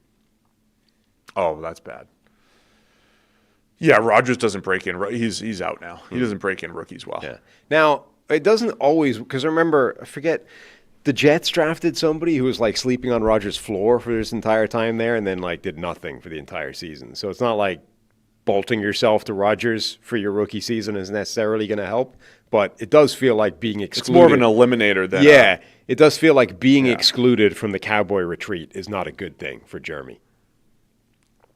All right, so then you have this factor of when Rodgers is a superstar historically, right? Maybe not at this point in his career, but he's a superstar, and superstars are really good at being motivated by spite. Yeah. Yes, they're spite. He's running out of spite. He's making up with everybody. But this is what I'm like. They're off-field thing vibes can. He feels like a guy going on like a bucket list tour of before I die. But does that work for him? Got to make things right with everybody. Is he only a spite guy, or is he going to be like Like, is he too thankful to be good, or is this like, okay, we finally have that burden of not being around my family? No, I think that was what was powering him. So either he's lost it all now, right? He's lost the spark, lost the fire that made him the player that he was, or maybe what he's actually doing is, if I make up with everybody who's wronged me over the years, right, then I can channel all of my spite into like one target.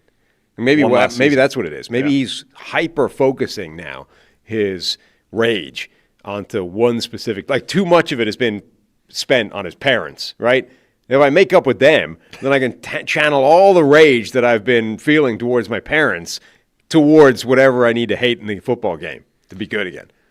I mean, it's an interesting view here for where the Steelers are. I didn't know if they wanted to go back to Rodgers for one more year, but kind of felt like they just didn't see an alternative.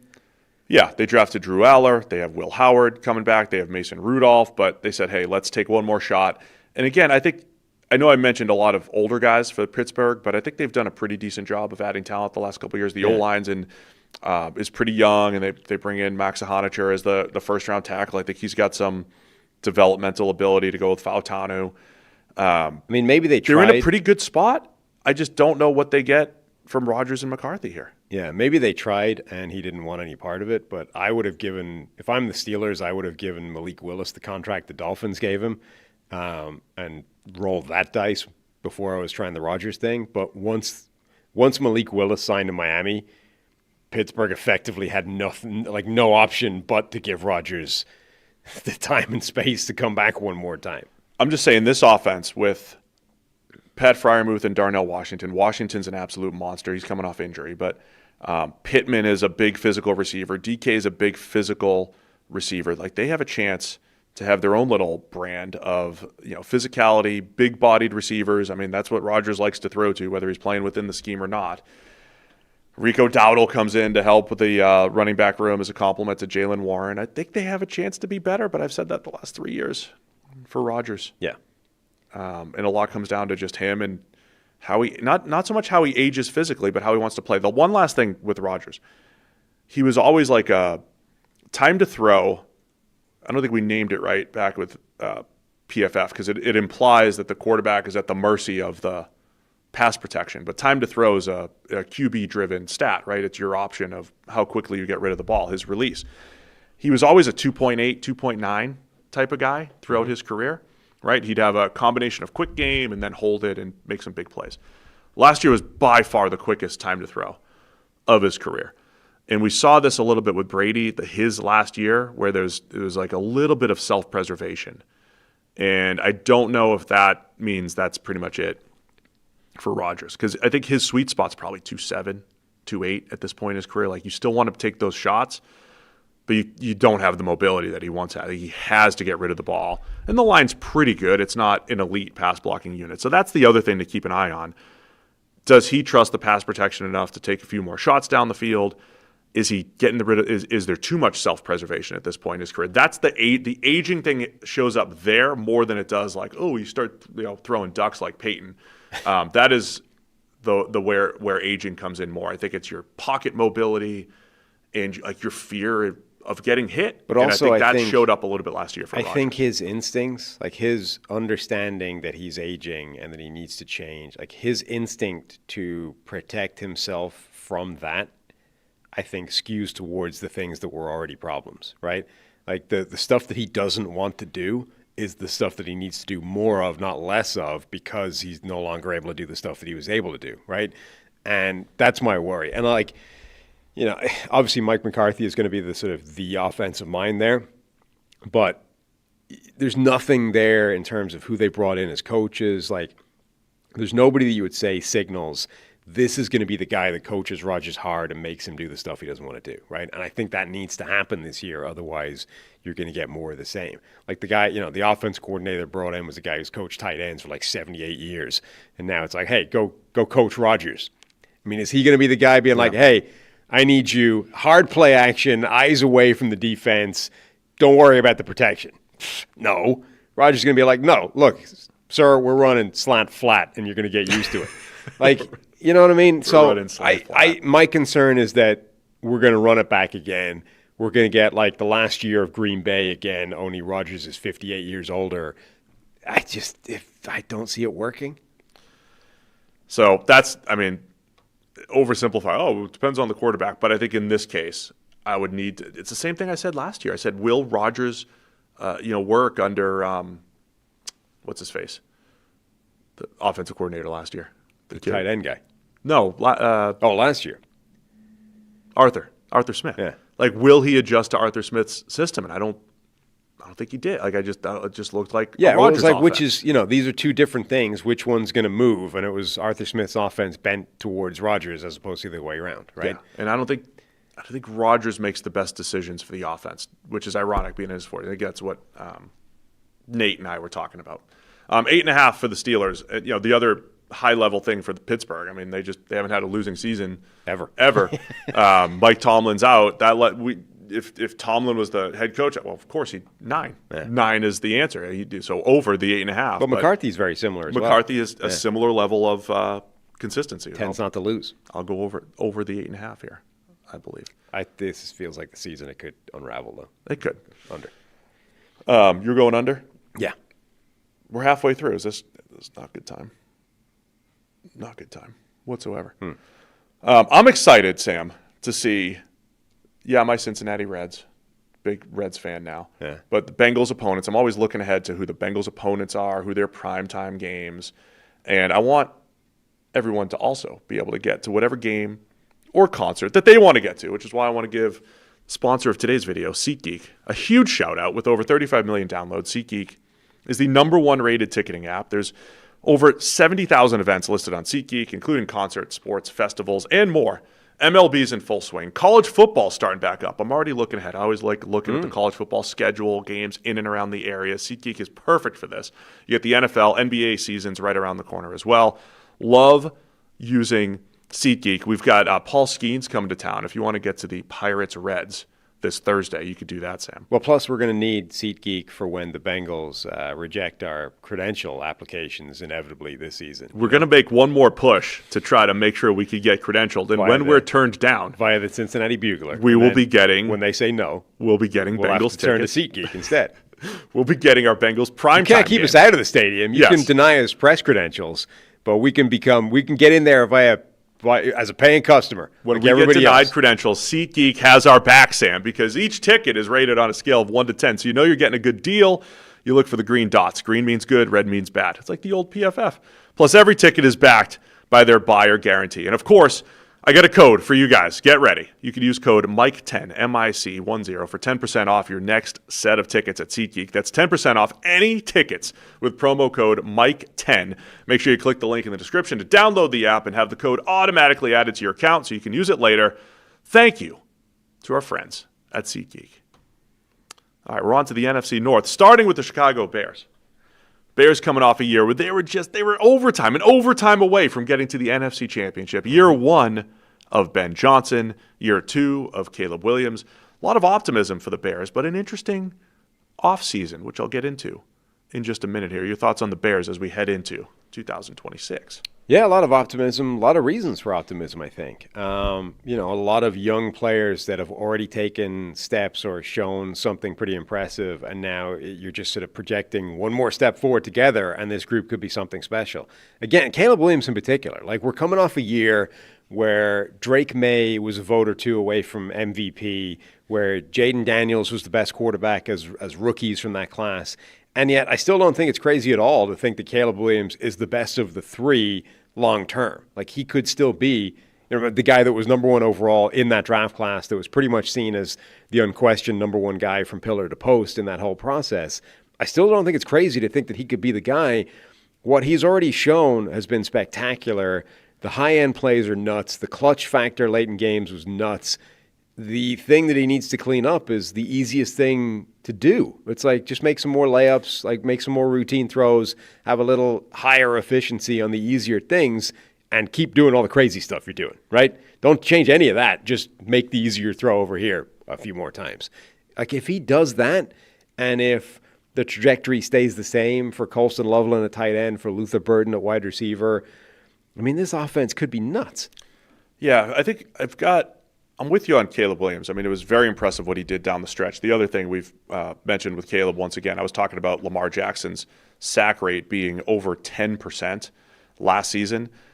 Caleb Williams' sack rate went from over 10% as a rookie, and he dropped it to 4%, which is insane. I mean, being one of the best in the league, so whether it's pressure to sack rate or just overall sack rate, to drop 6% off your sack rate is an insane number. And, for our listeners here, sacks are mostly tied to the quarterback and their style of play. There's obviously some element of offensive line, and pass catchers are part of sack rate too, because you need guys to get open quickly and get rid of the ball. But did they upgrade the offensive line going into last year? Absolutely. Bring in Joe Thuney. They completely overhauled the interior. So it got better, but Caleb Williams did a much better job of sack avoidance, but also getting rid of the ball and taking care of himself. I think that was a big part of the hidden yards that the Bears had. But you're right. I mean, just hit a few more gimmies, and I think Caleb Williams has a chance to really take a massive step forward here. So I'm optimistic about their offense and not so optimistic about their defense, but I'll give you reasons on both ends. Offensively, the young nucleus Caleb Williams is throwing to, Luther Burden, Rome Odunze, you have DJ Moore out, you have Colston Loveland. Loveland was uncoverable down the stretch. Burden was a game changer every time he was out there. They just didn't, they just sprinkled him in, and he looks, the offseason hype for him is through the roof, and I don't think it's unwarranted. Odunze has been fine. He's been good, and I think there's even more there. And they've brought in Khalif Raymond, old Ben Johnson favorite. So Khalif Raymond will probably average 24 yards per catch and make some big plays here. Most of the offensive line intact. You got Drew Dahlman retiring at center. That's going to be your biggest question mark. I guess they're in left tackle, right? You've got Ozzie Trapillo, injured late last year. He was probably going to take over the left tackle spot. Garrett Bradbury comes in to take over at center. I think you're pretty good. 3/5 of the offensive line, but it's still going to be in pretty good shape. So I'm optimistic about the offense. DeAndre Swift had his best season last year of decisive running the ball. Nice 1-2 punch with him and rookie Kyle Monangai heading into year 2. Still have Cole Kmet. I mean, I'm just listing a ton of players, and I feel really good about the Bears' offense, and I think Caleb Williams has a step forward to make this year. Yeah, and if he does, I think, he could put himself in the elite kind of pantheon of quarterbacks, and that makes that Bears offense, something pretty spectacular. So, yeah, I think the reasons to be optimistic about this team are absolutely legit on the offensive side, and I'm excited to see what they can do year 2. Year 2 of, Ben Johnson, etc. Year 2 of Ben Johnson, right? And look, last year at this time I was saying, hey, I wouldn't be surprised. Watch the Bears in the second half of the season. It might take half a season. And it went a little bit quicker. Like when they went and beat Philadelphia in the Black Friday game and everything, I thought that was really a definitive win. And then, what they did against the Packers, making the comebacks that they made. What's interesting about the Bears, though, the defensive side of the ball. And their pass rush was not good last year. Their most recent defensive line additions, Dayo Odeyingbo and Grady Jarrett, not really, coming through, getting after the quarterback. The run defense was awful. Like, there's not much to like about the defense other than turnovers. Timely turnovers, big turnovers. Nashawn Wright playing out of his mind, turning the ball over. And most of the time, that's the thing where you just say, year to year, we can't bank on that. And so when you're in a team building situation, it's important to evaluate are the Bears really good enough that they were in overtime away from playing in the NFC Championship, or did they overachieve a little bit? It reminds me a little bit of the Commanders the previous year. Did they overachieve just a little bit? And I think you'd say, yeah, they overachieved on the defensive side of the ball in particular. And you can't go into the offseason and be like, man, everything's good. Everything will be the same on the defensive side of the ball. We'll just, make a few more plays and we'll be there. I don't think they did anything to improve the pass rush. And it's going to be really tough to bank on the turnovers once again. And they have some new faces in the secondary. Maybe Devin Bush at linebacker, Kobe Bryant at safety, Dylan Thieneman, their first-round pick at safety, balances things out enough. But I have some serious concerns about their ability to rush the passer. They have Montez Sweat, who's a good, not great pass rusher. Everybody after that, massive question. Yeah, and I think, to be honest, I have similar questions about the defense as a whole. They've got some very good players. Montez Sweat, you mentioned. Jalen Johnson is extremely good at corner. You'll get a full year of Jalen. I mean, he missed a lot of time last year. Right. He's very good. So there is a lot of talent there, but you've got a lot of questions as well. The defensive line, who you mentioned, is just absent Montez Sweat. There's nobody that you would say is a consistent high-end source of pass rush.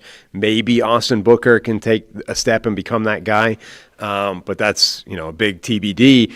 They brought in Devin Bush at linebacker, who's coming off a fantastic year for Cleveland, but is a guy who's a former first-round pick who'd been a real disappointment in the NFL right up until he found himself in Jim Schwartz's defense.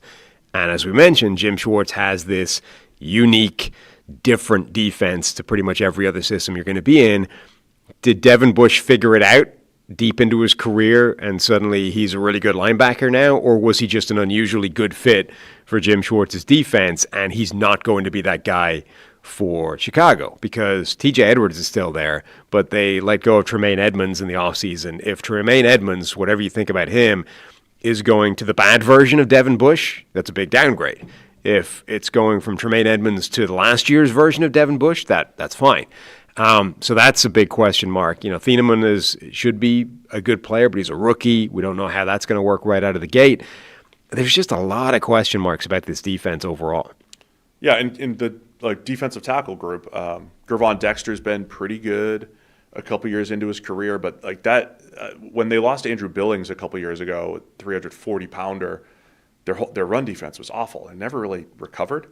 And if you look at their defensive tackles, they don't have, Dexter's the biggest guy, and he's more of like a high-cut 6'6" guy. They don't have, not that you need a run-plugging nose tackle to win in today's NFL, but they were getting run over last year, and I just don't think they've improved the defensive fronts. That would be one of my bigger surprises of the offseason. So I'm optimistic about the Bears. I think on the offensive side of the ball, defensively, I think the pressure is on Devin Bush to back up the career year. Thieneman, who my brain still wants to say, is he on the Vikings or the Bears? Because the number of times he got mocked to Minnesota. That's going to be a fun story. But that dude runs in the 4.3s. He has great range. I think he's an outstanding eyes on the quarterback type of safety. Maybe they get the turnovers from him. But he's still a rookie. Kobe Bryant, they overhauled this safety room. So Kobe Bryant and Thieneman coming in. Maybe that's enough in a full season of Jalen Johnson with Tyreek Stevenson and Kyler Gordon. It's a good group of corners there. It's a solid group, maybe even a little bit better. I just don't know if most of the good teams in the NFL, I say this team is 8 deep on the defensive line. And I don't really trust the Bears starting 4. I think Odiengbo and Jarrett Jarrett's on the wrong side of his career. Odiengbo's been okay. Dexter's okay. And like you said, I'm a big Austin Booker fan, but I think he's more of an edge 3 at this point. My big concern is on the defensive side of the ball. I'm a big Montez Sweat fan, but not enough that he's carrying your pass rush. Well, it's fundamentally no different than it was when they had 0 pass rush and added Montez Sweat. It's like, that's great. You went from having literally the worst pass rush in the NFL to now no longer being by far the worst pass rush in the NFL because Montez Sweat by himself is capable of producing a solid amount of pressure for you. But they haven't, they then went and added these young players in the draft, but that hasn't worked, right? So they're fundamentally exactly where they were, where they added Sweat. It's like you've got Montez Sweat, and outside of him, nobody's bringing much to the table, right? Again, Austin Booker would be the guy that I'd be most confident in being able to do more than that, but that's far from a sure thing. So Bears over-under is 9.5, and when you're trying to predict this, I'm still a believer in Caleb Williams as a player. I think the late game magic, you can look at it and be like, well, that's noisy. But when you have that type of talent, arm talent to hit, the game-winning post. The other thing that I think we mentioned a few weeks ago, his speed was unbelievable last year. I was so impressed with how fast Caleb Williams hit the edge as a scrambler. The number of times I was like, oh, he's running for a first down, and then he turns the corner and he runs it into the end zone. Unbelievable job by Caleb Williams scrambling last year. And so the big question is going to be, okay, to just get the ball to Luther Burden more consistently, get the ball to Colston Loveland more consistently, hit those open throws, work within the system and find the balance of in the system, but also late game magic, which comes from, freewheeling just a little bit, which has always been Caleb Williams' specialty. The offense, I think, has a chance to take a big step forward, another step forward, I should say. But will the defense be able to match it? So I'm that like an over/under of 9.5. Like I want to say under because I don't trust the defensive side of the ball, but there's a chance Williams takes a year 3 leap and is in the MVP conversation as well. Yeah. He's that talented. Every part of him physically is more impressive than I expected it to be. Like you mentioned his speed, but his strength as well. Like there were guys that just couldn't get him on the ground. He was able to power through tackles as well. He's more dynamic from a sort of juking, spin, that perspective as well. And then his arm, and we knew this from college as well, but he's able to make throws that other people are not even considering. Forget able to do. It never even crosses their mind to attempt to throw like that because there's no way. He's got a ridiculous arm, particularly on the move. And then the size, the speed, the strength, the elusiveness that he brings to the table. Physically, he's so much more impressive than certainly I gave him credit for coming out, even knowing that he was an athletic quarterback, and that probably people give him credit for, period. Now, he doesn't get enough of it because of how ridiculous that is. Look, they might be a little bit like the Bengals unless that defense overachieves relative to its talent level. This might be a team that ends up being carried by an offense that's spectacular, but the defense is going to give up a ton. And that's sort of fairly antithetical to what you think of for Chicago Bears football, a team that's still never had a 4,000-yard passer. But I do expect this team and this offense to be pretty spectacular. Bears were number 1 in turnover differential last year. Yeah, which is a difficult thing to repeat year on year on year. That's just, you just have to explain it like that, right? A lot of fans are like, well, of course that's a good thing, but it's a little bit noisy. It's very difficult to just always bank on that. And Caleb's done a really good job. He's got a pretty low interception total for a guy that feels like a guy that takes a lot of chances and doesn't like to take the easy stuff. He likes to big play hunt. His interception rate has been really good in his 2 years, so that's a part of it. But they were ball hawks last year. Kevin Byard, Nashawn Wright. Even if those guys were returning, I wouldn't say, you're going to get 12 more picks or whatever they had between those two guys. So that's where it's going to be, I think, difficult to replicate what they did defensively last year. And I don't know if they've upgraded enough in the front seven there. So over under 9.5, I want to say under here because of that part of the analysis, but I know I could look really dumb if I don't really want to doubt Ben Johnson. I think he's got it. I think he's going to be here for a while. And I'm still far more of a Caleb Williams believer than I am a detractor at this point. I think he's got more improvement there, but I do worry about the defensive side of the ball. I think their season could look like what Cincinnati's done the last couple of years with a lot of shootouts. There's too many data points, I think, of Ben Johnson's detail-oriented approach dramatically improving players to think that it's make-believe. What he did with Caleb Williams last year, I think, was impressive. What he did with DeAndre Swift last year, I think, was really impressive as well. Again, if those things continue, we lose the burden as well. There's too much of this aligning in the same direction. If that all continues in the same trajectory, this offense could be special. You're going to go over? Yeah. What was the under? 9.5. Yeah. Why not? Over. Yeah. Why not? There you go. Nobody's going to hold you to it. Let's go Detroit Lions up next, coming off a year. They did not make the playoffs last year. Disappointing year with the first year without Ben Johnson. And last year at this time, we said, hey, the big story for Detroit, they have plenty of talent. They've got an unbelievable young group of players, but they're losing both coordinators. Aaron Glenn to the Jets, Ben Johnson to the Chicago Bears. How's that going to work? And it was bad early on. They looked bad in week 1 against the Packers. They looked good against Ben Johnson's Bears in week 2, but it was inconsistent. It was not the same Lions offense. Now you have an offensive line that has had a lot of turnover from the last couple of years. Penei Sewell moving from right tackle to left tackle.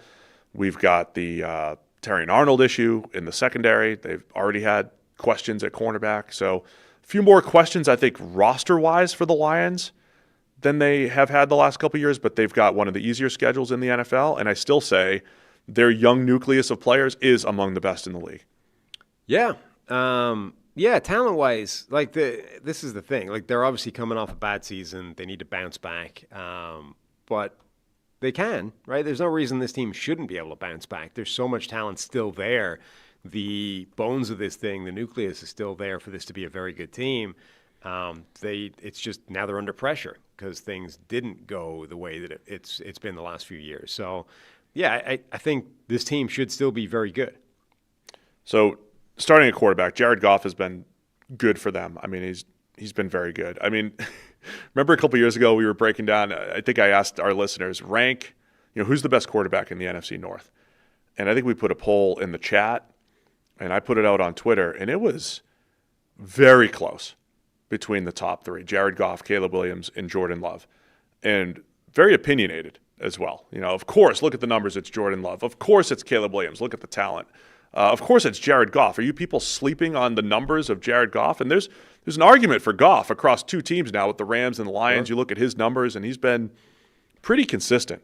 You could, if he loses some of the talent level, is he going to be able to carry the team and do this or that? You could maybe ask that question. But Goff has been very good for the Lions.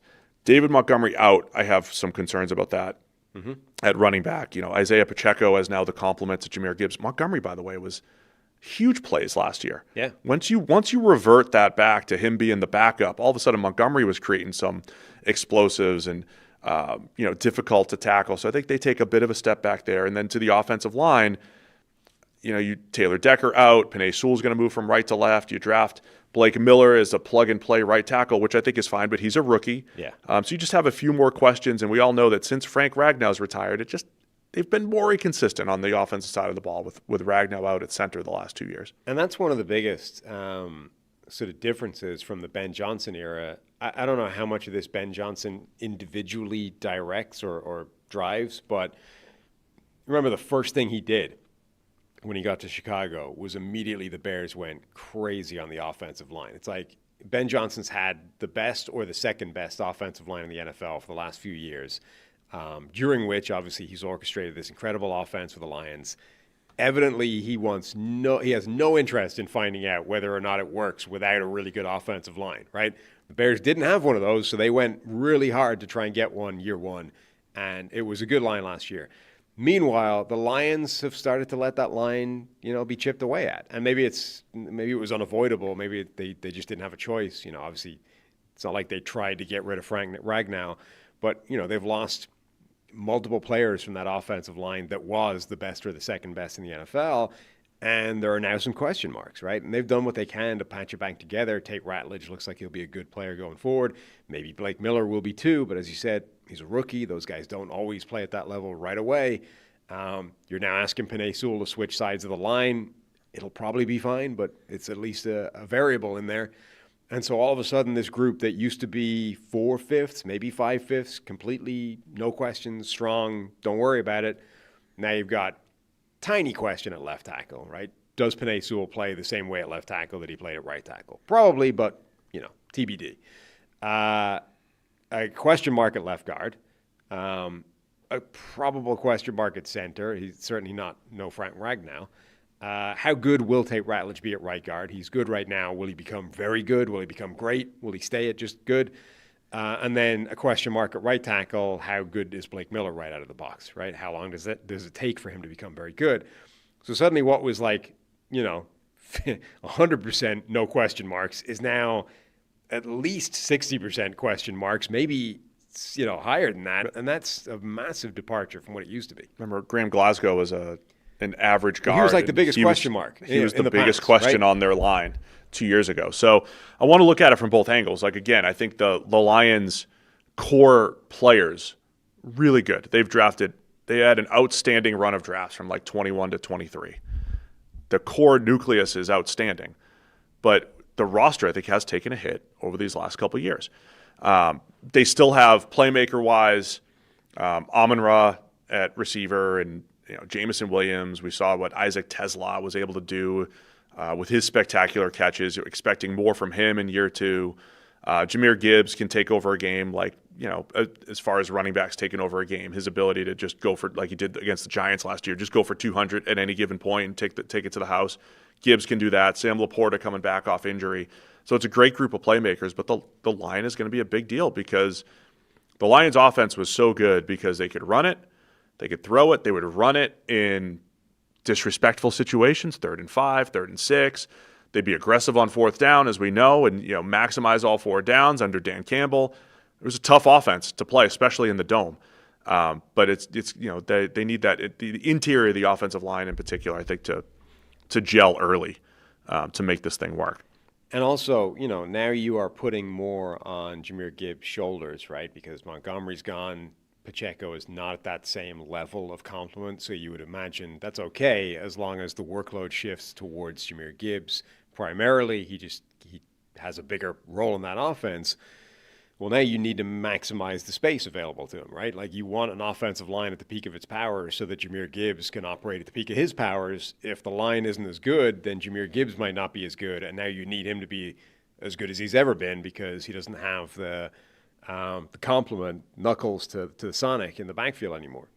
And then on the defensive side of the ball, let's start on the defensive line. Aiden Hutchinson, he's outstanding. We know he's one of the best edge rushers in the league, one of the best pass rushers. Our multiple-year question is who's rushing the passer next to him. They got Al-Qadim Muhammad with a nice season last year, but he's out. DJ Wanham is in. Second-rounder Derek Moore is in. But you're still not looking at this group being like, man, what a great complementary pass rusher we have to Aiden Hutchinson. Maybe it's Moore. They really loved Moore in the draft, obviously. Took him in the second round. I think he's got some bull rush power and everything, and he had a good productive career at Michigan, but he still feels like more of a low-end 2 or a high-end 3 type of edge rusher, and I would have loved to see a little bit more there. I think the defensive tackle group has a ton of potential, but they've been either banged up or inconsistent. Alim McNeil, Tyleik Williams.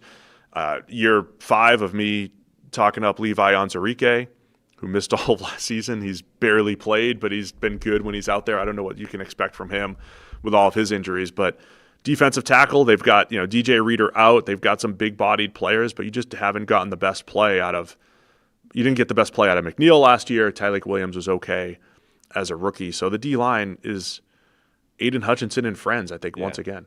Yeah, it is. I think they're still okay with that. Even just with Aiden Hutchinson and Alim McNeil, I think the defensive line is fine.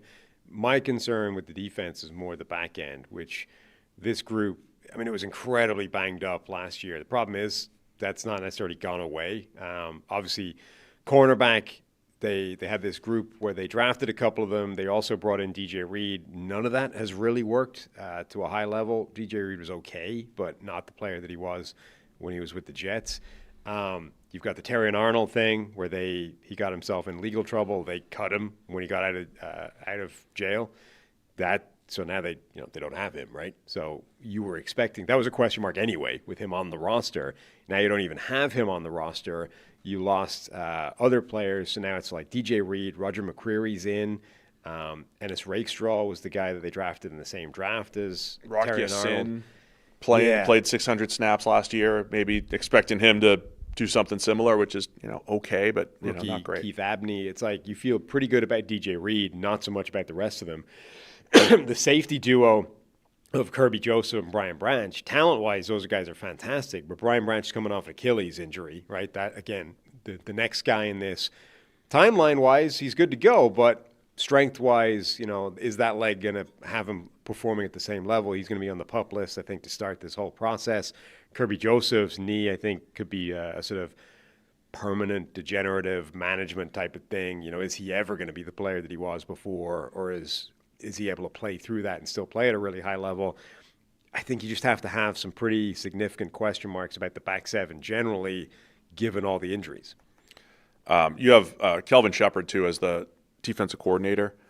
A year or two for him, the couple of unique things that he did, a little bit more base defense, so he'd throw more of your – as the entire league is like, nickel's the new base, he's like, no, base is base.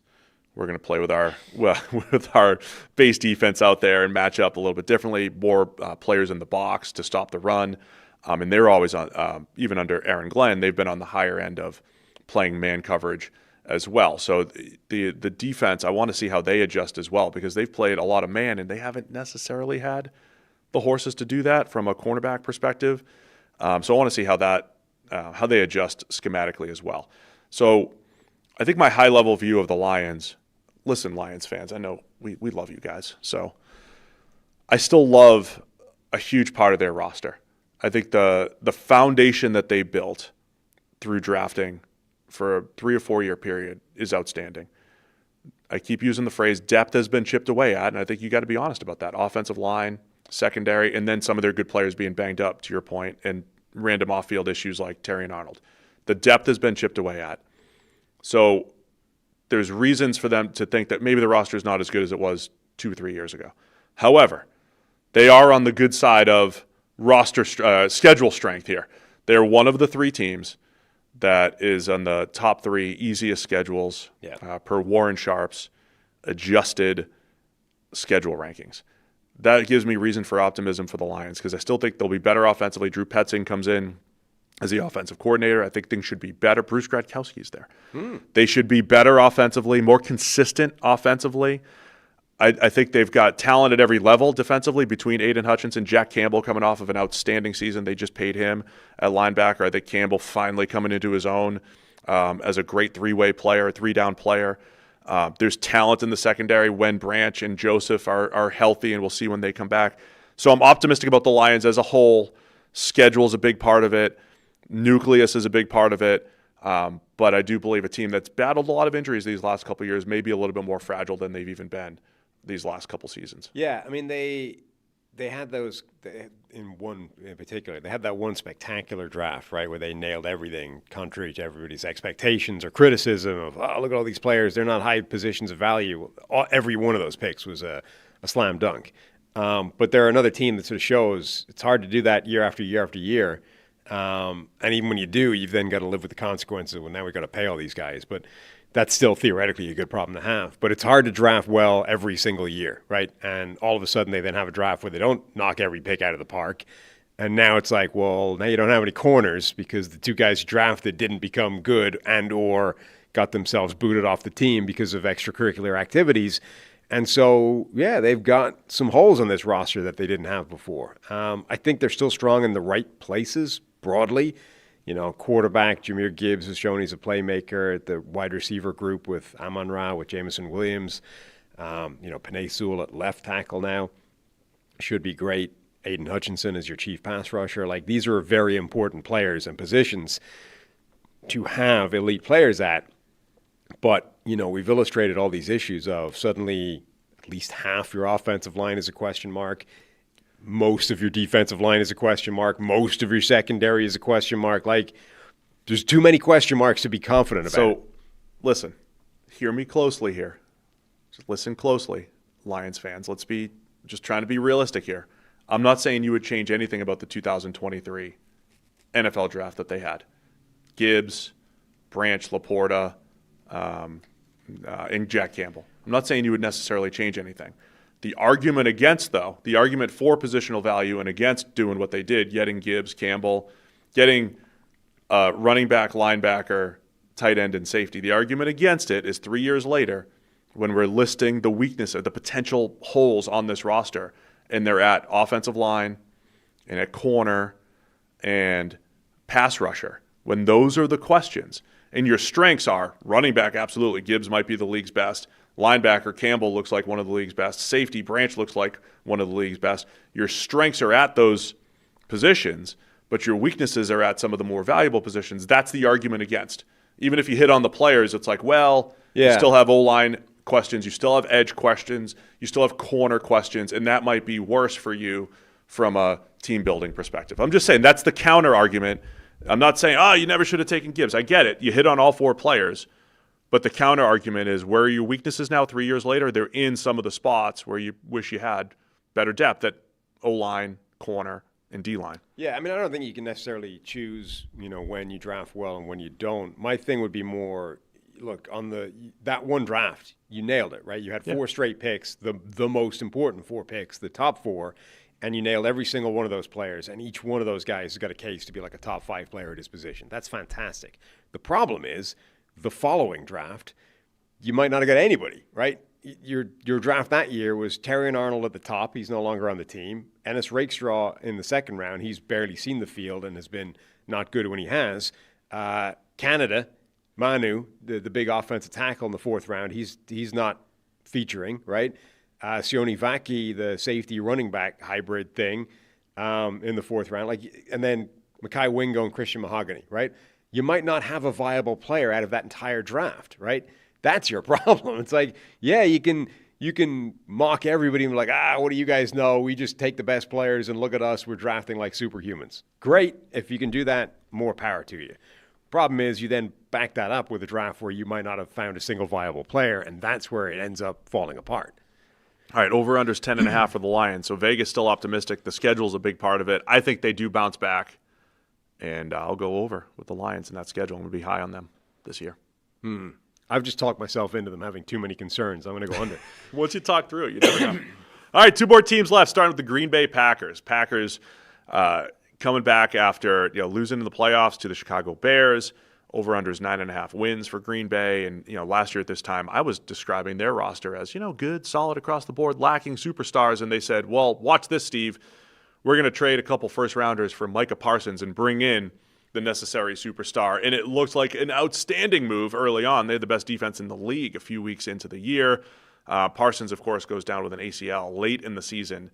And his return is very questionable heading into this year as far as when he'll be back to full health. I know a lot of people look at Micah Parsons and compare him directly to, say, Patrick Mahomes, who's been cleared to play, but you're talking about 2 different situations, 2 different body types, 2 different organizations and positions, right?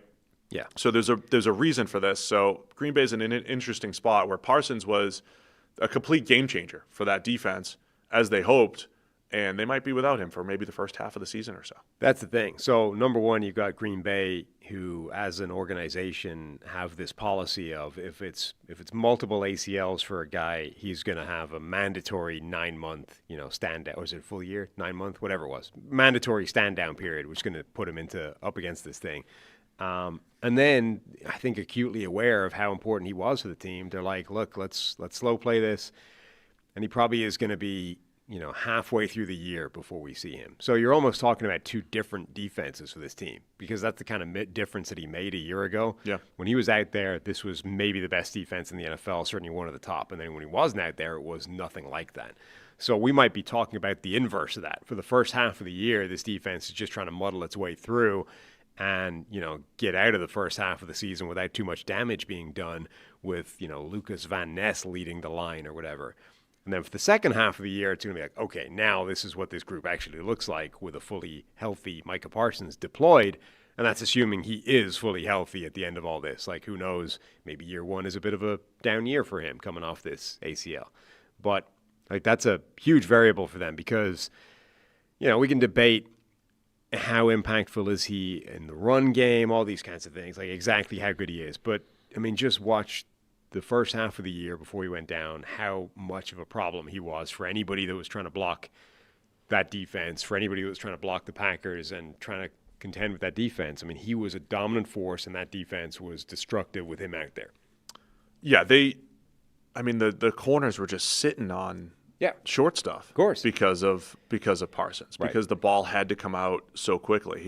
He is a force, man, and even when he was out there, we were a little underwhelmed by what Rashawn Gary did opposite him, thinking, well, he should be primed to have a big season. He underwhelmed a little bit. He's out to Dallas. Lucas Van Ness, I think, again, underwhelming as a former first-round pick, but an okay rotational player. There's a lot more pressure on everybody else there. So let's start on the defense with the Packers, because we've been talking about Parsons. If Parsons was healthy and out there, my first question on the defense would be like, okay, who's going to benefit from all the attention Micah Parsons gets, double and triple teams? Who's going to win these one-on-ones? They bring in Javon Hargrave. They've just re-signed Devontae Wyatt at defensive tackle. I like Wyatt. He's had injury issues. Hargrave's on the back end of his career, and he could still maybe rush the passer a little bit. Van Ness has not shown that he can get after the quarterback effectively enough. I have questions about their pass rush with Micah Parsons. Without, I don't know how they're getting after the quarterback early in the season. Yeah. That's going to, I think, unless Lucas Van Ness, becomes a huge player for them, it feels like it's going to be a problem. I guess a lot of guys last year kind of underachieved relative to what they've done in the past. Wyatt can be a better player than he was last year. Carl Brooks was a better player than he was last year. Javon Hargrave, we've seen before, be much better rushing the passer than he was for the Vikings last year. So maybe those guys all just collectively had down years last year and they'll be better this season, but they'll need them to be, because Parsons was the one guy last year that was just absolutely dominant, and if he's not there for half the year, it's not a good-looking group without him. Yeah, I don't love it without Parsons. I don't think they're great against the run either. And it also changes, what you mentioned, the cornerbacks can't sit on everything now. Suddenly they've got to respect the fact that they can be beaten deep, that the ball might take 3 seconds to come out. Changes everything. Yeah, the cornerback room's okay. Keyshawn Nixon, Carrington Valentine, Benjamin St. Juste, but bring in Brandon Cece as a second rounder. They're okay, but they're better when they've got, they can sit on stuff, and they've got a guy that can get after the quarterback. Love the safety duo of Xavier McKinney and Evan Williams. I think Javon Bullard can play, his nickel spot. I love Edgerrin Cooper at linebacker. I think he's like a Jack Campbell. Like if he had this all-pro caliber season in year 3, wouldn't be surprised. He's already been very good, I think, to this point in his career.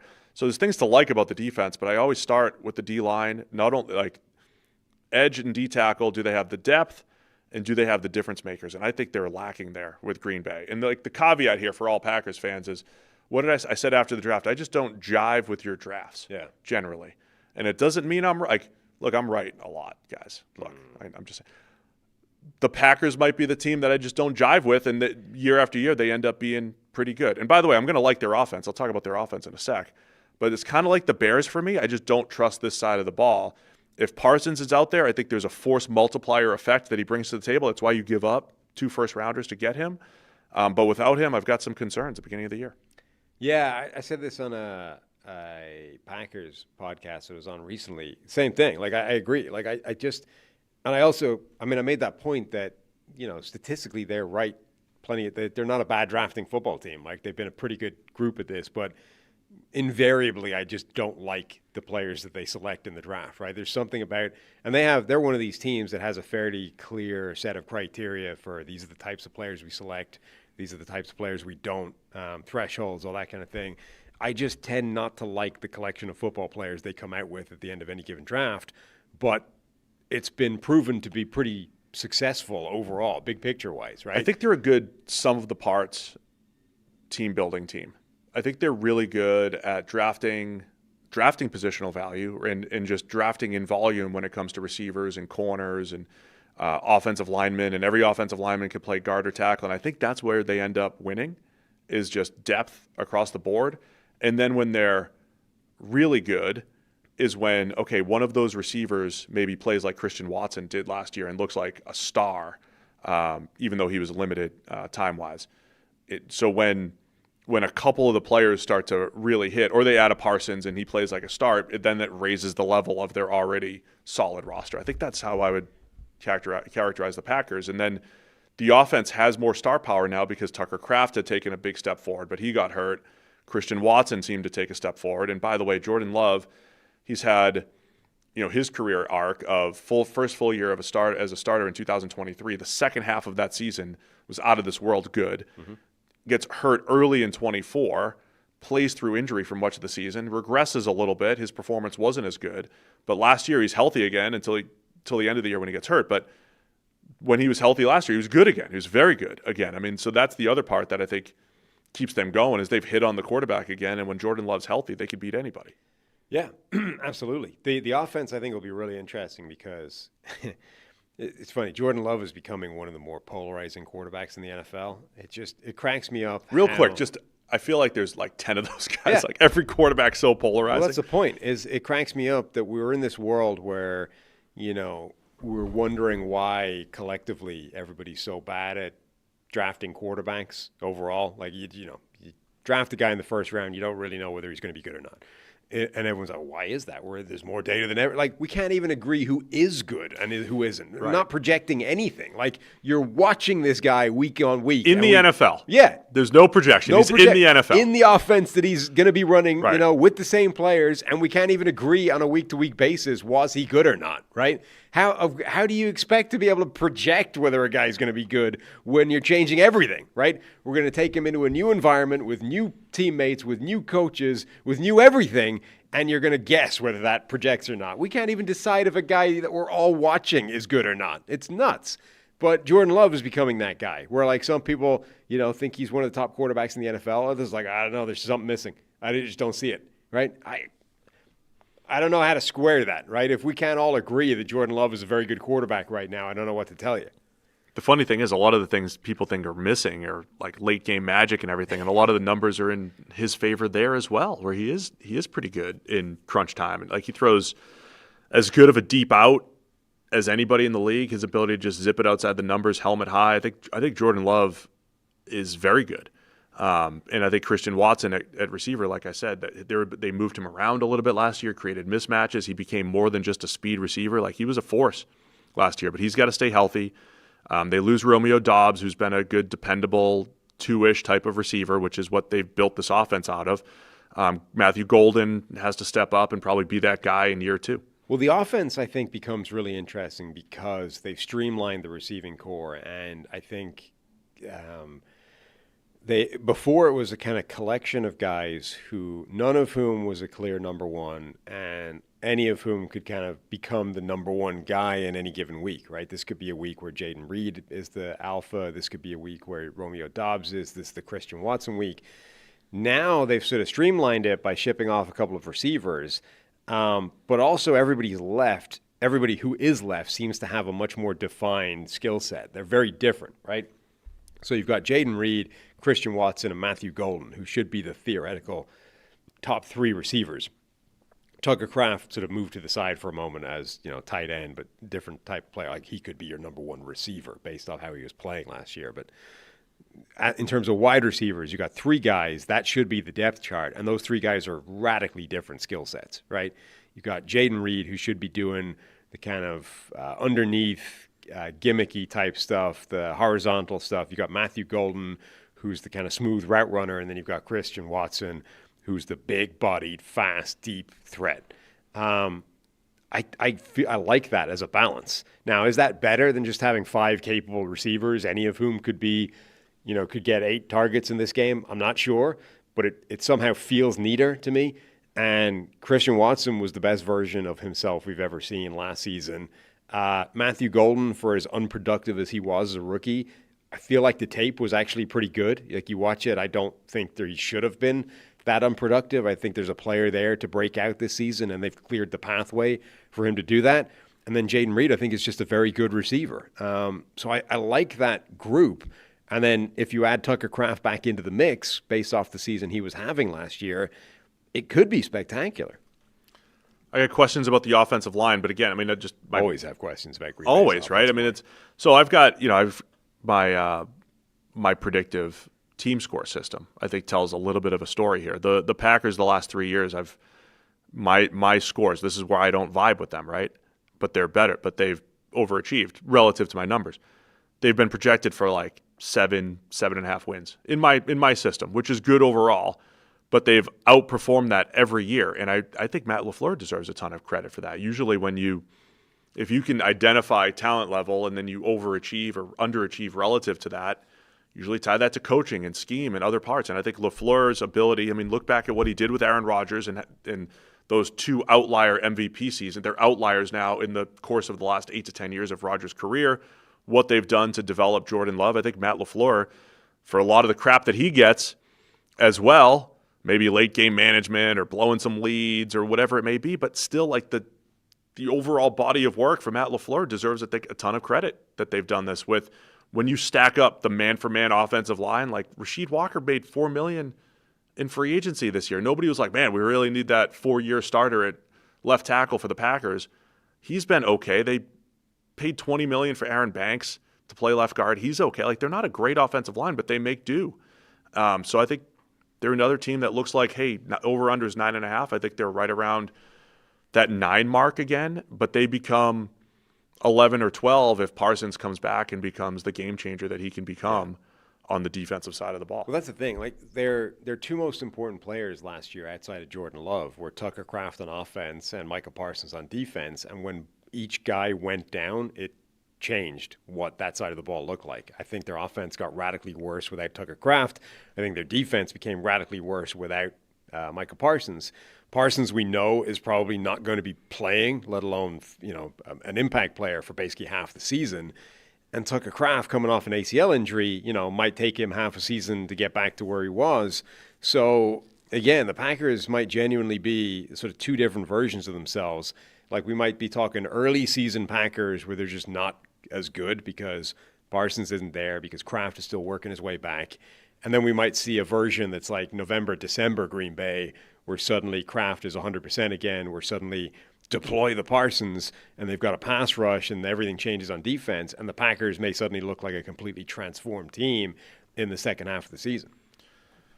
All right, man. It's the Packers. I'll say, I guess if I have to pick, I'll say under on the 9.5 for Green Bay. I am concerned about the early season defense for them. I mean, I think you can lean under just because they might not be themselves for the first half of the year. So if they stumble to a 500 record for a while, and then even if they catch fire late on, they might be a team that's better than that record, but only for 2 months of the year. You talk about the quarterback hot button things, the LaFleur thing. If you could take a step back and say the 2 years that he got out of Rodgers, developing Jordan Love into what he is right now, developing Malik Willis into what he became from Tennessee to Green Bay. It's very much like the Shanahan discussion to me, where people are, Kyle can't win the big one, but he goes to the big one often. His team is so good.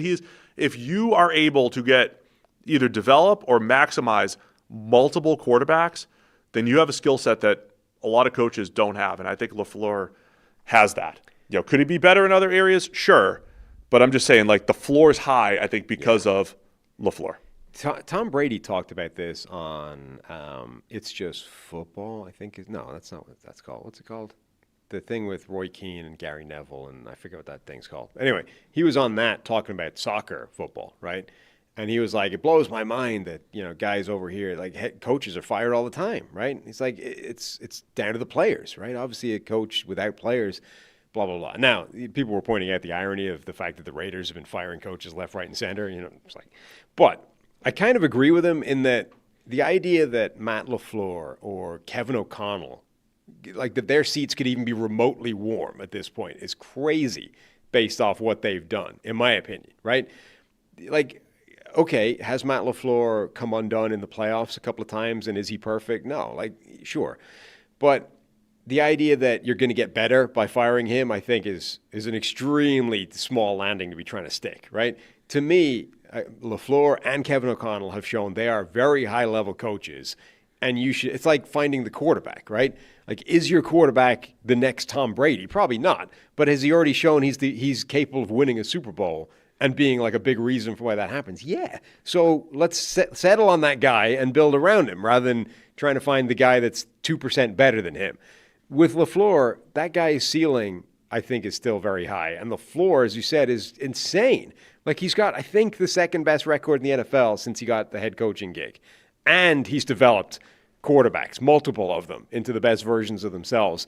Those are the two most important things you want from a head coach is, can he win games and does he develop a quarterback? Yes, to both of those. So let's assume he's the guy and then try and help him get from there to Super Bowl. It blows my mind that there is a cohort of people that are LaFleur out. All right, man. That's the Packers. Let's wrap it up. Minnesota Vikings, NFC North. Another fun offseason for Minnesota. Their over-unders, 8.5. The Overlap podcast. Overlap. There you go. Well done. Give them a shout out. That was driving me nuts. I couldn't remember what the name of it was. Minnesota comes in. We've got J.J. McCarthy, the starter last year, underwhelming in his first year as a starter. They're bringing in Kyler Murray for pennies on the dollar after he got released from the Arizona Cardinals. Fascinating offseason for Minnesota. O'Connell's back. GM Kwesi fired right after you talked to him at the Senior Bowl. Interesting. I would like to believe that was not a cause and effect. So we got some turnover in Minnesota. Brian Flores is back, though. The coaching staff's back. It's more of a front office turnover. You have Jonathan Grenard out. What are your thoughts on Minnesota heading into this year? Big stories. Yeah, obviously I think the biggest story is, number one, I don't think that this is a true quarterback competition as much as Minnesota is going to say so publicly because, I think Kyler Murray became the starter the second they signed him, this particularly given that there's no money invested in him. I think Murray's the starter. So then the question becomes, how does this combination of Kevin O'Connell and Kyler Murray work, right? It's not as simple as just saying, I don't think. Kyler Murray, here's Kevin O'Connell's offense. He's got a great track record. Good luck. It's going to be Kyler Murray is a unique quarterback who plays the game in a unique way how do these two meet in the middle, right? How does Kevin O'Connell adapt his offense to Kyler Murray, and how can Kyler Murray adapt his play to Kevin O'Connell's offense, and what does that combination produce? That, I think, is the most interesting thing to watch about this Minnesota offense. And then if and when that produces some decent results, can that cook with Justin Jefferson and Jordan Addison and Juwan Jennings at receiver and TJ Hawkinson at tight end still, and the backfield? Like, there's talent there for that group to be very good, but it all comes down to what version of Kyler Murray is Kevin O'Connell able to produce with his offense.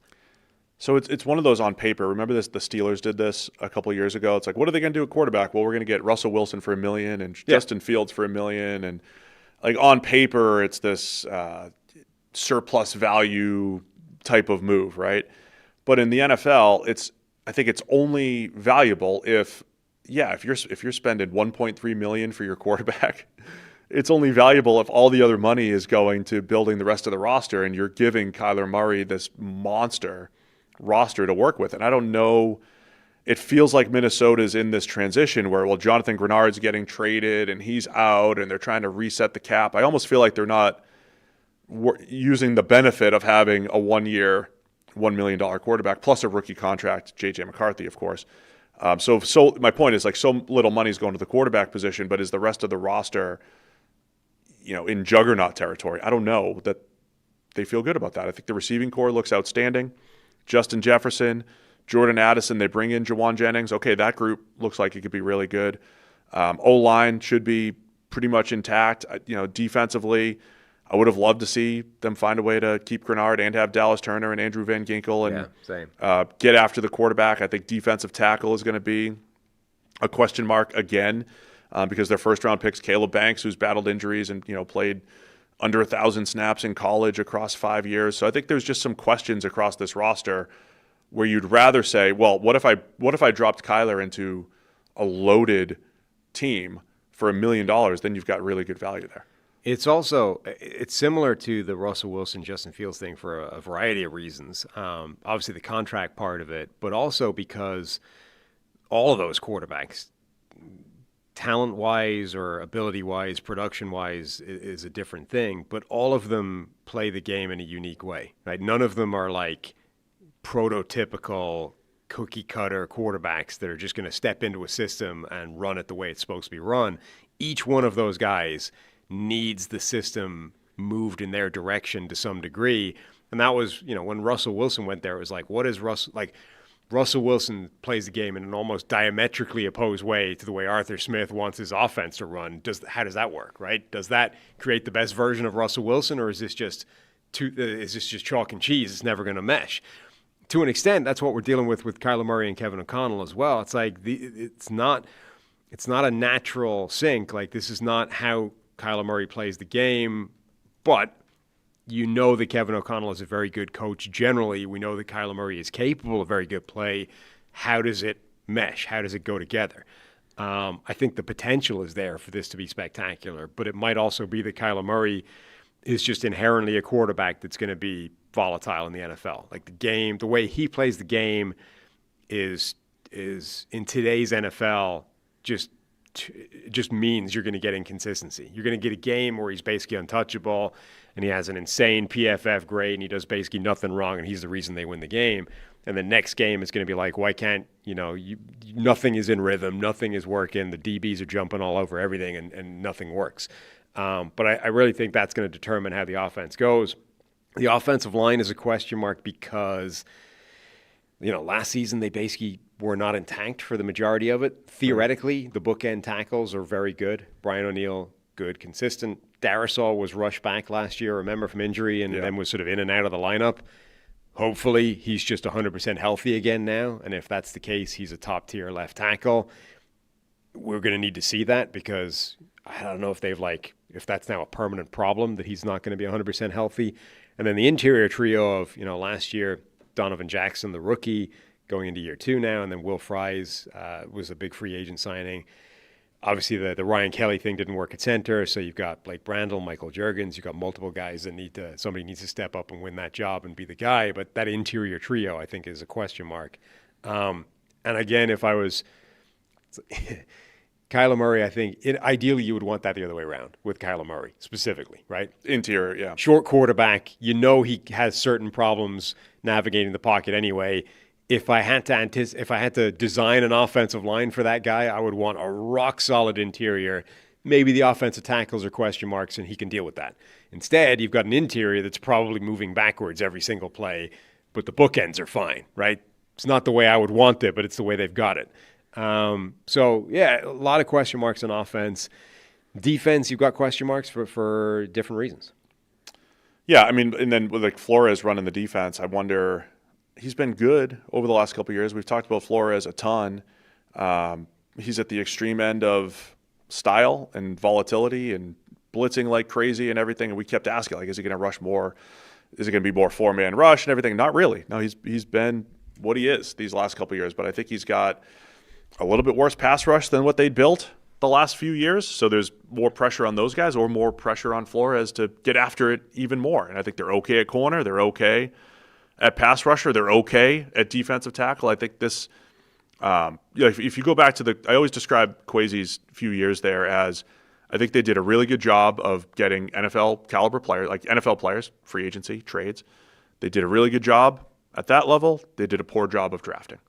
And I think now you're starting to feel their lack of depth in the defensive front, in the back seven, and then maybe I think the O-line is fine, but like you said, maybe a few questions on the interior there. So I think you're starting to feel the inability to draft consistently showing up in this roster right now. Yeah, I mean, anytime you have to live in the veteran world, it's more expensive, right? I mean, one of the reasons you still want to draft and develop is because that's cheaper, right? Even if you then have to cycle away from those guys and let them get paid somewhere else, you get the 4 cheap years, which is a cheat code, right? If you just consistently can't draft, you never get those 4 cheap years, and you're constantly in the veteran expensive world, and that's how you run up against the cap, and it's how you have to make decisions on, do we have to trade away a guy like Jonathan Grenard, who no team in the NFL would want to voluntarily trade him away in terms of making them better, right? He's a really good player, and they didn't get much back for him, but they felt they needed to do it for cap reasons, and so that puts pressure on Dallas Turner to be even better next year in a bigger role. But really, yeah, so you've got pressure on Dallas Turner, and then the other pressure is on the rookie defensive tackles just because the need is there. Jalen Redmond's a very good player, but they need one of Caleb Banks and Big Citrus. Dominique Orange. One of those guys needs to be good. Otherwise, there's a hole there. I like them bringing in James Pierre at corner. You've got him and Isaiah Rodgers at corner. But again, like a big part of Rodgers' success last year was a few monster plays, particularly against the Bengals. So cornerback's a bit of a question. I think that's less of an important role for Flores because of the way they blitz and play zone coverage on the back end. But again, you're not looking at this position for position and saying they're awesome across the board. I think they've taken a bit of a hit as well from a team building perspective this offseason. Unless, like you said, Banks is a star. Yeah. I mean, like you could see how in the room they're like, this guy reminds me of Chris Jones, because there are plays that remind you of Chris Jones. But we know that football is not played in a highlight reel. Right. It's played in, 50 snaps a game or 40 snaps a game. That's going to be the question for Banks. But I get it. I understand it. It does feel like a few risky moves on the defensive side of the ball, though, with some of the turnover there. Remember the dynamic as well, that this draft was unusual because they fired Kwesi so late into the process. Nobody really took over until they did their GM search after the draft, right? So there's this few-month process where it was a kind of committee, right? And committees tend not to operate via everybody's got equal power here, right? Personalities take over. Certain people take control over a committee and drive the way it works. That draft felt very much like Brian Flores took over and said, these are the guys I want. This is who we're drafting. And, it was like he owned that thing, right? And nobody has disabused me of that opinion since the draft, right? Nobody has said, it's crazy. That's not how it worked. It was, Grigson running it or whatever. It sounded a lot like that's kind of what happened. And so if these are the guys that Flores has really identified as that dude is a hoss, right? I'm going to take Caleb Banks. I'm going to turn him into the best player in the NFL. I mean, he's done pretty impressive things with guys that a lot of people didn't want in the last few years, right? if he's able to do the same kind of thing with somebody that he identified as like a legit first-round superstar, Banks has that potential. He's just not shown it like consistently. There's a world like this is kind of like the Mike McDaniel in the chart like in Los Angeles with Justin Herbert. Like there's a world where you put those two guys together and it just goes to the moon. There's a world where you put Brian Flores with Caleb Banks and you get the highlight version most of the time, and then that's like the best player from this draft. Now, I'm not saying it's likely, but I wouldn't dismiss it as a possibility. Let me say in a similar vein, like Kevin O'Connell's run here with the Minnesota Vikings, getting Kirk Cousins to play a whole different style, to play winning football, right? To go from a 500 quarterback to win in 65% of his games. To get Sam Darnold to that first monster season that he had. And you used to ask the question about Dante Scarnecchia. Does the impact that Scarnecchia has on offensive linemen, is it like good in perpetuity, or does he need to be coaching you at all times? There's something to everybody that O'Connell's coached, Daniel Jones, like everybody who's gone through with Kevin O'Connell, who's a veteran, has either played better with him or after being with Kevin O'Connell. That could include Matthew Stafford. That can include Daniel Jones. That can include Sam Darnold, Kirk Cousins. Can he have that same type of effect on Kyler Murray, who, again, is going to be a little bit different, runs a little bit more, doesn't play on schedule as much as some of those other guys, but can you get the most there? Because the 8.5 wins for the Vikings, I want to say under roster-wise, but O'Connell and Kyler Murray could be the force multiplier on that side of the ball, plus the receivers, like just having the quarterback and receiver group that you have there could put you over the top if you're Minnesota. Yeah, and again, it doesn't work this way. You can't just take last year's thing and project it forward based off this year's information. But like they won 9 games. They had a winning record last year with the worst quarterback situation in the NFL. Right? Like J.J. McCarthy was their best quarterback last year, and J.J. McCarthy was not good last year. Right? They then had the broken down shell of Carson Wentz. They had Max Prosmer goes out there, looks disastrous. Like it was awful. Whatever Kyler Murray is going to look like within this Kevin O'Connell offense, it will be better than that, right? I have almost zero concerns about predicting that. Like any version of Kyler Murray over 17 games is better than what they had last year. So they should be capable of winning double-digit games based off that, right? You would expect the defense to still be very good, even with the TBDs on Caleb Banks and Big Citrus and the new players and blah, blah, blah. You would still say Flores' defense is going to have that as like a top 5 unit, right? There's a lot of talent on the offensive side in terms of Jefferson, Addison, Juwan Jennings, the backfield, Hawkinson, the offensive line. It should win double-digit games. Any version of Kyler Murray. All right, man. So you're taking the over here? Yeah. I think you've talked me into the over here. Well, they'll get the most out of it. The only thing that would stop me. I think the roster's gotten worse, but I think the quarterback situation will be that much better that it works. The only thing that would stop me from saying that would be injury. Like if Kyler Murray goes down and you're back to 9, right? Say that about every team. Yeah, right. And then also, I wouldn't write off the idea that McCarthy could be better if he gets in this year. Like, he's a young quarterback who had a very small sample size of actual reps under his belt. Like, as much as I think his starting time in Minnesota is probably over, barring something like this, right? Murray goes down, J.J. McCarthy gets 8 games, looks spectacular, and we feel good about him again, right? Barring something like that, his starting time is probably over. I don't know that means he is over as a quarterback. Like, there's a world where McCarthy just wasn't good right away, again, is dealing with a very small sample size, a lot of inexperience, but given some time to learn from the bench and actually develop, he could become the guy that he was supposed to become. All right, man. That was it. 8 teams. Nice. Just like that.